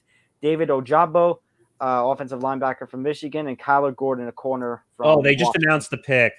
Who is it? It's linebacker from Utah, Devin Lloyd. Devin Lloyd. It is Devin Lloyd. Okay, that was one of the 2 guys that we were just discussing. It was either going to be him or Dean from Georgia.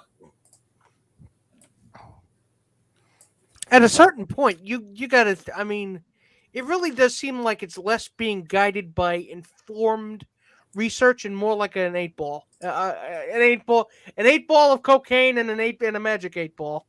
Magic 8-ball. Please help me. Try again later. No! Try asking again. Can I have something to eat? No. Guys, yes. According to I'm just going back on the on our timeline here on our show's account, Game On at Game On ETB on Twitter. This, unless I made a mistake, this is the 8th trade this is the 8th trade up of the night. Good God. And again, I see one more happening. I see either this next pick by the Packers or 31 by the Bengals. Can we get a stat? And if you remember, this didn't start until the 11th pick with the Saints when they moved up to get Olave from Ohio State. Can we get like an Elias stat? Something if this is the most trades in the first round? It has to be, right? So Daxton Hill from Michigan is still available too. I forgot about him. So Devin Lloyd and Nakobe Dean are the two linebackers that we were discussing, and you said that it looks like it's going to be Devin Lloyd. Yep. Yeah, going for the linebacker from Utah. That Breer announced that it is going to be Devin Lloyd. Yeah, so unless I made a mistake somewhere, this is the eighth trade today. It's got to be the most in the first round in years, I'm assuming. Oh, yeah.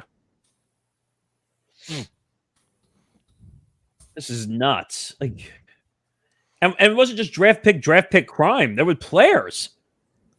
Yeah. 8 trades and also the trades of Hollywood Brown and A.J. Brown. Well, on the bingo card, did anyone have A.J. Brown being traded to the Eagles? Nope. No, I don't think anybody did. Or Hollywood Brown going to the Cardinals? Nope. I don't think anybody did. No. How many more picks do we have? What pick do we have to get to? 32. Oh, okay. What a night. God, 3 hours and 5 minutes in. What was the one we did where we were up until 1 o'clock? No idea. I don't think that was an NFL draft. I don't even remember. I'll tell you, if you ever wanted to go back in time and do a live stream, it would have been Game 3 of the World Series in 2018 between the Dodgers and the Red Sox that went 18 innings over there. All right, we're Commish. All right, here is Mr. Goodell with number 27 for the Jaguars. Potato Commish. 27th pick to the Jacksonville Jaguars. With the 27th pick in the 2022 NFL Draft, the Jacksonville Jaguars select Devin Lloyd, linebacker. There you go. All right, Devin Lloyd. All right, gentlemen, it's Final 5 time. Thank God. Coming up on the clock now is the Green Bay Packers. Are the Packers dumb enough to trade this pick away? Are they dumb enough to not select a wide receiver? Based on what we've seen from the Packers the last year and change, yeah. Someone just wrote, this is actually an interesting tweet, not verified. So Titans didn't want to pay A.J. Brown, but did pay Ryan Tannehill, ? That certainly looks like a questionable decision, especially if you watch the playoffs for the last 2 years. Very quickly, pick in. What? Vegas? Please don't be a trade. Please don't be a trade. Devin Lloyd actually being compared, by the way, to Darius Leonard in the NFL comparison. Oh, my God. Wow. Hasn't even played it down yet.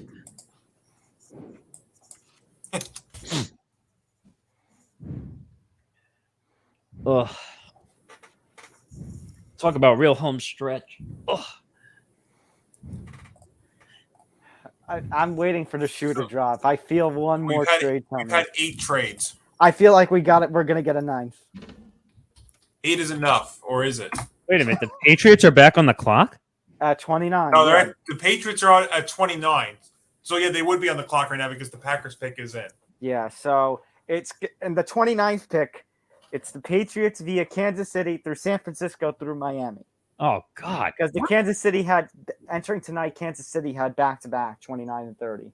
Damn. With a connecting By the way, flight to good. Oklahoma. So the Jaguars went Trayvon Walker and Devin Lloyd. So big help for their defense tonight.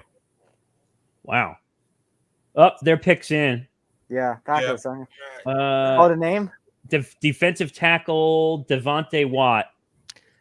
Jesus Christ. Wait, they went with the number 9 or 10 available on Mel's board? Yeah. You have Of course they did. So the Packers, who were up in the 20s earlier, decided not to take what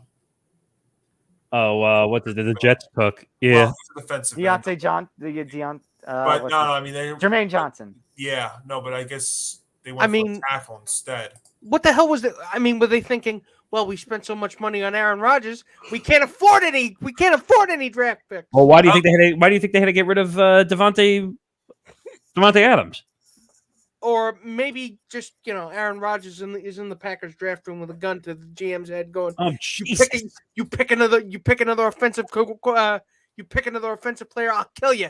No, if you pick another Wyatt is from Georgia, by the way, so another defensive player from Georgia. First round. So the New York Jets put out a tweet 15 minutes ago with exclamation points, and they didn't do anything else. They put a GIF. It says, "I want you to put the word out there that we back up." And then we'll see. And then someone quoted the tweet and said, "Bookmarking for the quote Jets have been eliminated for playoff contention" tweet. That's good. That's funny. That's a good one. Yeah. All the cheeseheads are celebrating. It's not a good pick, though. You need a wide receiver the worst way. You need a wide receiver, but again, they look so happy in the Packers draft room. They could. I thought you were going to say the fans were so happy. I was going to say they're probably drunk. They probably don't know the difference. No, because a toddler does not realize when he's broken a vase. That's why. A toddler breaks a vase and thinks he wins the game. Yep. Yay! I win. Well, we're at 3 hours and 10 minutes right now, with 5 more picks to go. Although really it's more than 3 hours because the first pick was 10 after 8. Yeah. Oh God. If it goes any longer, I might actually have to break out a fiddle and act like a Borscht Belt comedian. I just think I'm the one that has to be up in about 3 hours too. So shit. Yeah, and then 2 hours, and then 2 hours later. 3 o'clock, yeah. Yeah, and then 2 hours. I've done this before, but normally I take a nap beforehand, and I just never had that chance today. But this is adrenaline. This was. Just wait. If you think this is good, we're going to be doing some NHL hockey coverage with the Ranger games in the playoffs, and we're going to be doing some NBA NBA playoff games as well. So this is a new. Yeah. What? This is a new thing we're doing. We're adding some live stream games during the playoffs. So if you would like to watch the resident Ranger fans at the ETB network have a coronary. Well, I'll tell you, that's and we're going to get into that in episode number 8. I'll do a little plug. We're going to do that on episode number 8 on Tuesday. We're planning on getting a Ranger guest on the show to go over the Rangers' chances in the playoffs. And I know the last couple of days have been a little worrisome because they've lost 3 in a row. But we'll see. I mean, Stanley Cup playoffs are here. You've got NBA playoffs rolling on. We had some action tonight. Obviously, we're going to talk a lot about the draft, too. I mean, we're going to have a jam-packed show. I'm sure you guys will also have a jam-packed show on Saturday as well. Oh, yeah. Mm-hmm. So, all right, here's a Goodell. Okay. Thank God.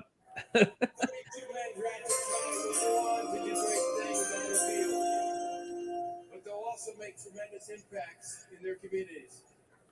Nobody exemplified that more than Walter Payton. Is this the award? Keep Walter Payton's name out of your mouth. Presented by Nationwide as the most prestigious award a player can receive. Tonight, we are proud to have Andrew Whitworth, the 2021 Walter Payton NFL Man of the Year, here with us. That's awesome.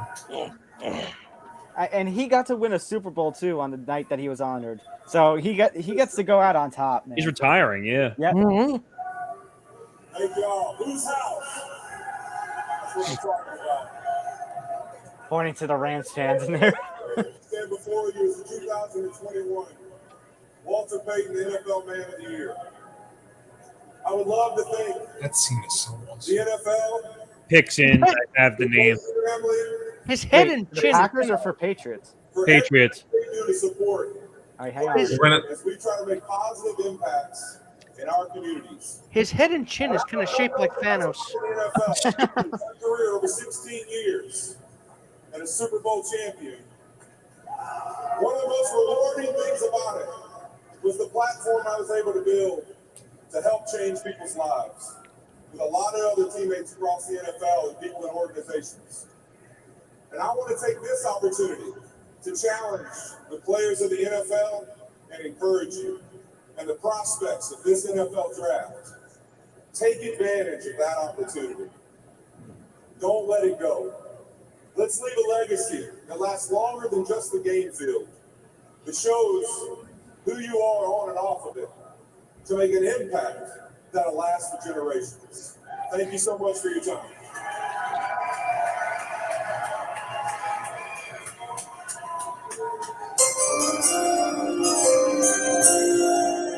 Andrew, great man, we're so proud of you. We're the 28th pick in the 2022 NFL Draft. The Green Bay Packers select Devontae Wyatt, defensive tackle, Georgia. Okay. And the Packers draft room just so proud of themselves right now. And they honestly shouldn't be. You just steamrolled yourself. By the way, Johnny, if you got Mark Messier on your podcast, you are legally obligated to tell me. I would have leaked his name out already. That would have been out there. But stay tuned. So, little bit of fun here. Albert Breer, the Jets landed their 3 top picks. That's Gardner, Wilson, and Johnson in the first round. He was told those were all in the top 10 on the New York Jets board. That's incredible. Yeah, I mean, let's be fair. The Jets were a big winner tonight. I mean, definitely. And Patriots on the clock, and actually, very quickly, the pick is in, and you even have the name. Right now. So it's Chattanooga, out of Chattanooga, offensive lineman Cole Strange. Cole Strange? Yes. How strange? Oh. But now we're into the late round here, so. But I guess the big story, going into day, is we still got a couple of picks here left, and then we'll do a quick thing on day 2, what to watch for tomorrow night. Wait a minute. There's a report coming out that apparently Aaron Rodgers said on the Pat McAfee show that he knew the Packers were planning to do this all along. Why is it always the Pat McAfee show where stupid things happen? Well, he's friends with Aaron Rodgers. Yeah. Oh God, what's he gonna do? What's he gonna do now? No, but a lot of people are saying in defense, then he should have known. If he shouldn't get angry, then if he knew. That's right. I've signed a deal to be State Farm's new representative for the next 1,000 years. We're never gonna get the State Farm Bowl. Nope. That'd be fun though. Every Super Bowl commercial would be State Farm. Oh, you're kidding me? Another commercial. They're gonna stretch this one out, aren't they? Jesus. I mean, is there any chance you could just call in sick for work tomorrow, guys? No. Well, and I am gonna be the doorman at a dance event tomorrow night. Oh yes, you could. Now I might be able to sneak in a nap. Hopefully at some point tomorrow. Otherwise, I'll just tough it out and then. They hired you as a bouncer? No, just the doorman. That'd be fun. Just to greet people. Put them up. Which means I'll probably. Well, I'm trying to be nice. I know. I mean, it's all good. I mean, you do look like you could suplex somebody. So people thought that I actually could be a football player, but yeah, but. It's all good. This is fun. It's all good. And trust me. Now, I will say though, like when the schedule comes out, I'll do another little plug here too. When the schedule gets released on the 12th, I'm not going to be home that night, so I am going to do a special Monty moment on that. After on the 13th, we'll do one on the Game On page. So what day is it? What day is it? Well, so the schedule released is 2 weeks from tonight, and that gets released at 8 p.m. Eastern. Oh God, it's released on a Thursday night? Are you kidding? Are they doing another? I think it's always been. The NFL always likes to target Thursday nights. They think that's a big night. That's a big night. So, the Chiefs picks in. You're the Chiefs. It says the Chiefs. Well, maybe. Well, you know what? Maybe the Pats pick was early. They picked it early, so then the Chiefs went their picks in. So. They'll probably get through all these in the next couple of minutes, but they're just going to drag it out here. Defensive end, George, I can't even pronounce it. Karlaftis? Yeah, see So I think, barring something crazy, I think we're going to go into day 2 tomorrow night. We might have Willis there. And Malik Willis is still going to be there because, obviously New England's not going to take him. Kansas City's not going to take him. Cincinnati's not going to take him. Unless the Bengals are going to make a trade here. Well, they could trade down, yeah. By the way, let me go back and double-check the amount of trades because Palacero was saying that he counted 9. I can't keep track anymore. Too many trades. What a night. By the way, this is like one of our longest streams ever. Since we've been on here. Last time we did a long stream like this was on Twitch. Mm-hmm. Wow. Well, even the NBA draft, doesn't even garner this much excitement. Well, now somehow, if the Knicks lottery-wise got a high pick, then maybe. But you're saying the Knicks are actually going to win a lottery? Well, they don't necessarily need to win it this year because they've got a decent group of players right now. So yeah, well they aren't successful in the lottery ever.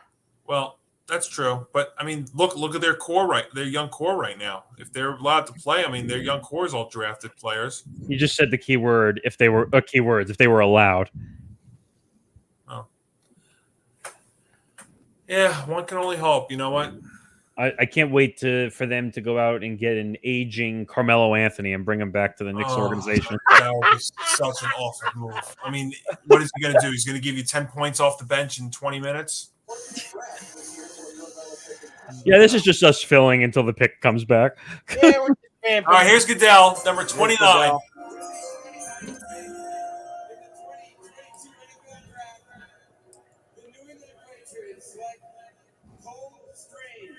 What a name.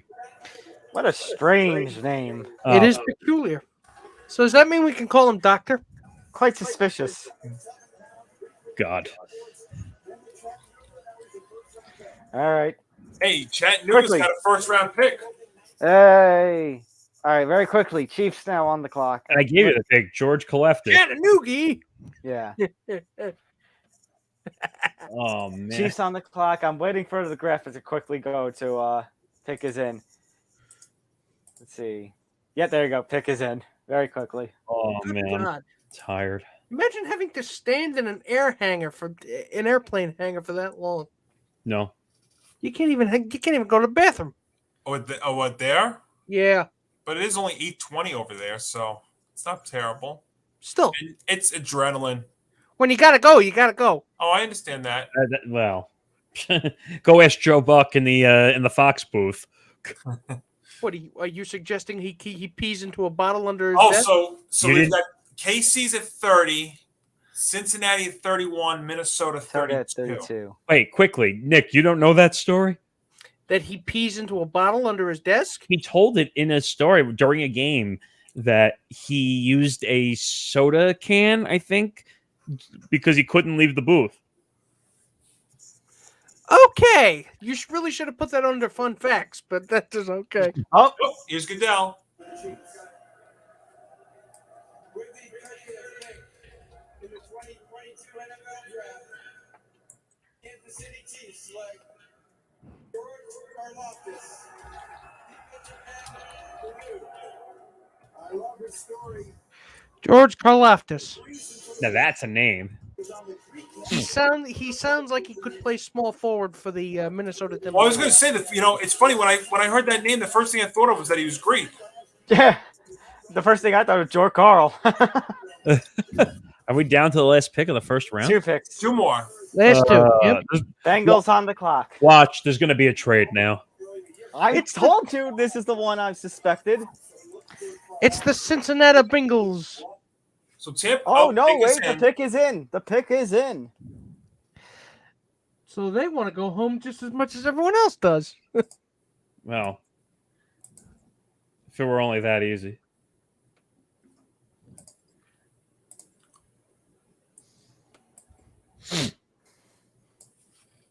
Oh, I'm like ready to call it a night. Ooh.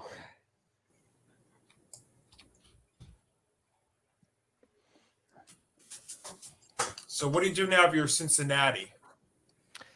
One Offensive of the line. things they did shore up the offensive line in a couple of spots, and that's one thing they had to do. Yeah, well, I think you get one more. Get a young one. Yeah. Wait, the Bengals pick is right here, and they took Dax Hill. Oh, the safety from Michigan. Yep. Yeah. Okay, that was one of Kuiper's. I just combined both his first and last name. Kuiper's best available. That's what happens when it's 11:30 on the East Coast and you've been up since 3:30 and haven't gotten a nap in. And well, it also doesn't help. We've been on here for 3 hours and 24 minutes. That's not the issue. The issue was I didn't get a chance to take a nap today. God, I really feel bad, Johnny. What's that? I really feel bad for you, Johnny. It's okay. I'll be all right. I mean, tomorrow might be a different story, but we'll worry about tomorrow. I'm here now. I still got to plan. I guess still plan myself out for tomorrow. Just wait. It's going to be like all Monster Energy drinks tomorrow for everybody.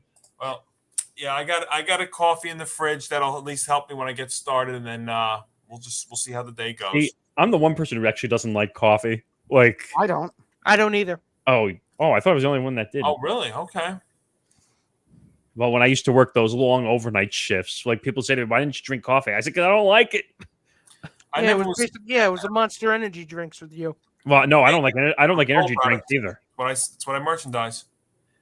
I would just drink water. As sad as that sounds, I would drink water and force myself to go to the bathroom during the overnight shift. It's funny because actually there was and I think we're going to commercial again. These last two are no. You know what, NFL? You know what?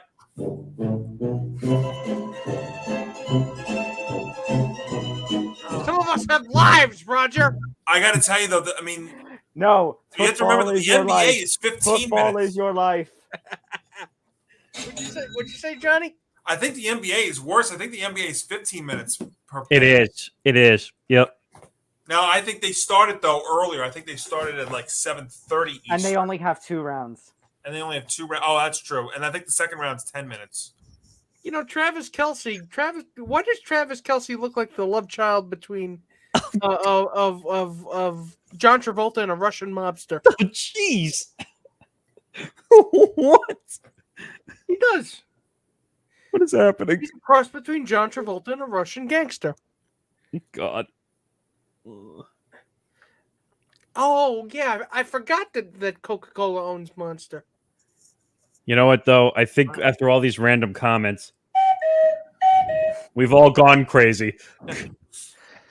I'm surprised that hasn't come out until like 3 minutes and 20. 3 minutes and 3 hours and 26 minutes. Oi, I can't even talk. It's okay. Already. I mean, is there any chance you could just get away with showing them a movie in class tomorrow, Tom? No. If it were only that simple. God, don't you remember? Well, at least for you, tomorrow's Friday, and for me, tomorrow is Tuesday. Oh, because he's off Tuesday and Wednesday. It's okay. One day at a time. I've been there. I've done that before when I worked the overnights. I'd have the weirdest days off. No, but honestly, my 2 days. First off, the 2 days off in a row helps with the show, and then also I don't have to worry about ad changes or anything. I mean, everybody's like, "Oh, don't you want the weekends off?" I haven't had a weekend off in 14 years that I've been working, except if I'm on vacation. So I know I've been there before. And it's actually fine because I work in the morning and then I get home before the like in the fall before the games start. It's perfect. Oh God, Lamar's tweeting again. Oh boy, Lamar's not happy. So well, I'll tell you. See, I would say if you had to look at a loser, one of the losers tonight would be. Wait a minute, though. So the Ravens Twitter account tweeted out, "Welcome to Baltimore's Tyler Linderbaum," and then he quote tweeted it 3 minutes ago saying, "It's not about my new center. Stop that BS." Oh boy. Okay, Lamar's lost it. You thought, gentlemen, Aaron Rodgers was mad after they drafted Jordan Love. You thought the Baker Mayfield situation going on right now was bad. I've got a bad feeling what's about to happen in Baltimore might be. It's not even a quarterback. It might be worse. Yeah, but you know what? Lamar Jackson is going to be on his last year, and he's going to want to have a big push. And what do? They trade away his best weapon. He better not get hurt. That's all I'm going to say. He better not get hurt.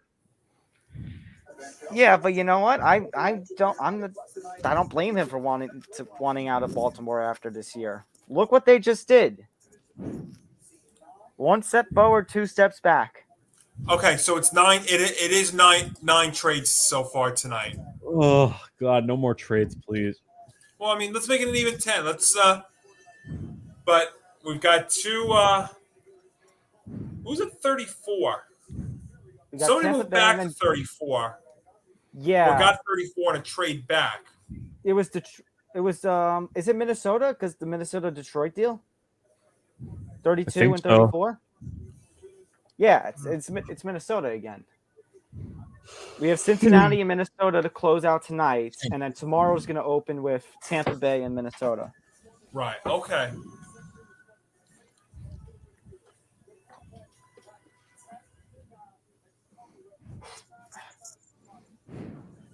Oh man.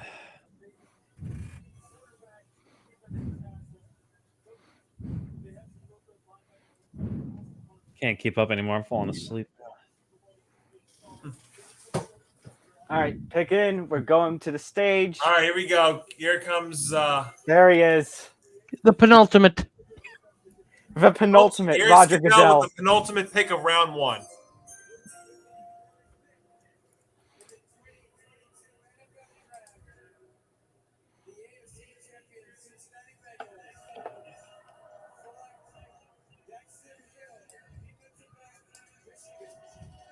That's safety Daxton Hill. Good. It's a good pick. It is. Yeah, it is a good pick. Thought he'd go in the late 20s, but he manages to just get it at the tail end of round 1. So, barring anything crazy here with the Vikings here at 32, the biggest things we're going to see going into day 2 is going to be Jermaine Johnson and obviously Malik Willis and Matt Corral. Well, Jermaine Johnson got drafted already. Yeah, I'm sorry, not Jermaine Johnson. I mean, and the Vikings picks in. So we'll Vikings pick is quickly in. Thank God. All right, you know what? In the meantime, winners and losers tonight. I think you got to go with the Jets. I think you've got to go with the Jets for sure. Jets and Giants. I think New York. I think sports. the Giants were a winner. Yeah. I don't think they're the winner, but I think they had a good night. I would say the Jets, and I would absolutely say the Eagles. Yeah, absolutely. I would go Eagles number 1. I would go Eagles number 1. And that wasn't even necessarily a draft pick. The shape of that division and the tenor of that division has changed. Within the course of 3 hours and 31 minutes. Yep. I think tonight. I actually think the biggest winner and biggest loser don't involve draft picks because you got the biggest. I mean, they both made a pick tonight, but biggest winner Eagles, and for their acquisition of AJ Brown. Biggest loser, I have to go with the Ravens for trading. The Cardinals as well. You can't. Cardinals as well. Cardinals as well for. The Cardinals as the winner. Yeah. Yeah. Because we mentioned the Ravens as a loser. And loser, Ravens. And then you got the Titans in as a loser, and too. then you got the Titans and the Packers. Packers loser. I'd say Chiefs maybe in the loser bin as well. I see people are divided about. I got the official name for the last pick of the round. Divided about who? About who? What? Nick Fodera said something. Oh, what'd you say? I see people are divided about Kenny Pickett. The fact that. I mean, I thought he was first round material. The fact that Willis, however, is still on the board is what kind of scratches my head a little. I get that he's second round material. I thought there would be a team like, say, the Panthers who would have been desperate and traded up or something. Well, the thing is with Carolina is that they only had the 6th pick in the first round, and like I was saying, they don't pick now again until the 4th round. Could have seen. They will not even pick tomorrow unless they want to trade up. But right, but that's why I said I could have seen Carolina being the ones to trade up with Cincinnati last pick. Yeah, I mean it's. All right, so you want the pick? I think so, but again, that's not the reality we live in. So the Vikings are taking Georgia safety Lewis Sign. Is that how you say his name? Wow, another Georgia defensive player. Georgia, that's the name, the school of choice we've heard tonight, hasn't it? They're going to have quite another season in this coming season after losing all these talents. Well, I mean, if you were paying close attention to college football, Georgia's defense was being talked about a lot this year and how dominant it could be. I mean, they had that one, again in the SEC championship game against Alabama, that one flawed game, but then they came back in the national championship game against Bama and just completely stifled them. They defensively this year were a dominant team. Oh man, and they'll have a lot of pieces to replace on that defensive front. That's for sure, both on the front and on the secondary. But we've seen how colleges can easily recruit players and fill those needs. And then also, the thing with college sports too is the whole transfer portal now has changed college sports in both basketball and football. And they will. I mean, Vikings have a draft party. They're just showing. Nobody's really doing anything. They're just a lot of waiting. Just standing around. Well, they haven't really had much to. All right, here we go. Pick is in, so let's take a look here. All right. As we wrap it up. 3 hour and 35-minute mark. Jeez. Jesus. On a first round that we didn't know what we were going to expect. And we got a lot of unexpected. We did. Actually, nine trades. Actually, this is shorter, if I remember, than the one on Twitch. I think we were over 4 hours. Yeah. Yeah. Midnight. This one, we're not going to get to midnight, I think. I think they're finally going to wrap it up here. You see, actually, people leaving the place now. Already. Yeah, because they realized they didn't want to see Roger Goodell's face anymore. Oh, man. Or they're all just doing a mad rush to go take a leak. Mm-hmm. Or go to the casino. Well, that's why they did it. I'm it's sure only 8:35.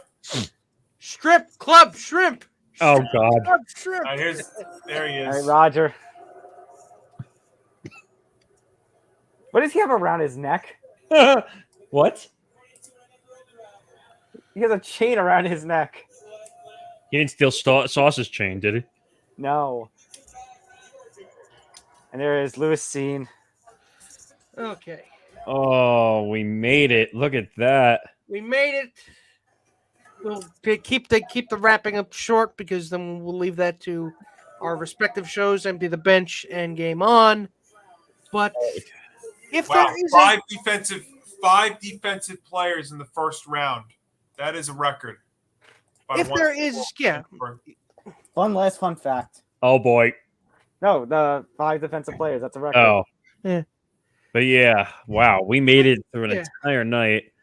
If there is a summation of this night, I would say that it is to expect the unexpected. And I think the biggest player to watch out for tomorrow is going to be Malik Willis. Yes. What team is going to want him? So just to give a little preview about round 2, the round 2 draft order tomorrow. So we're going to start it off with Tampa Bay.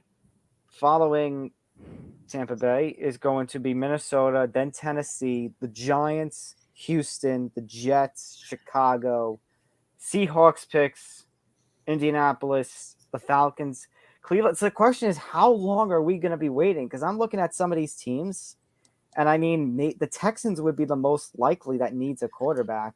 After that, I really don't know. And how long is Malik going to move on from Davis Mills? No, so how long is this kid going to be waiting? He could be waiting half a round, at least. Unless there's a push between him and Matt Corral. I mean, it may be a while. Unless I say maybe pick number 58, where the Falcons are.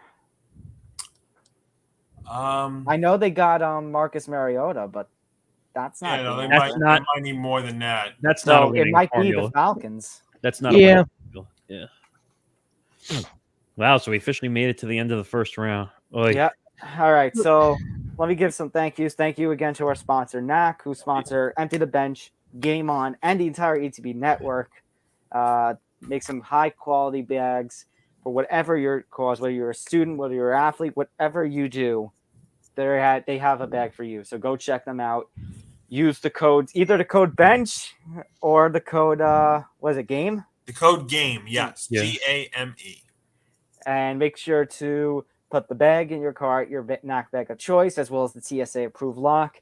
And at checkout, make sure to use the code so you get that lock for free instead.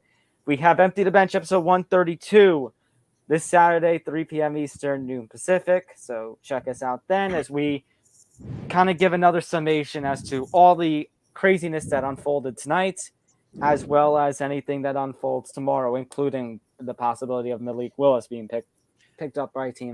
My favorite pick of all time was it Mr. Irrelevant at the end of the draft also. Yes.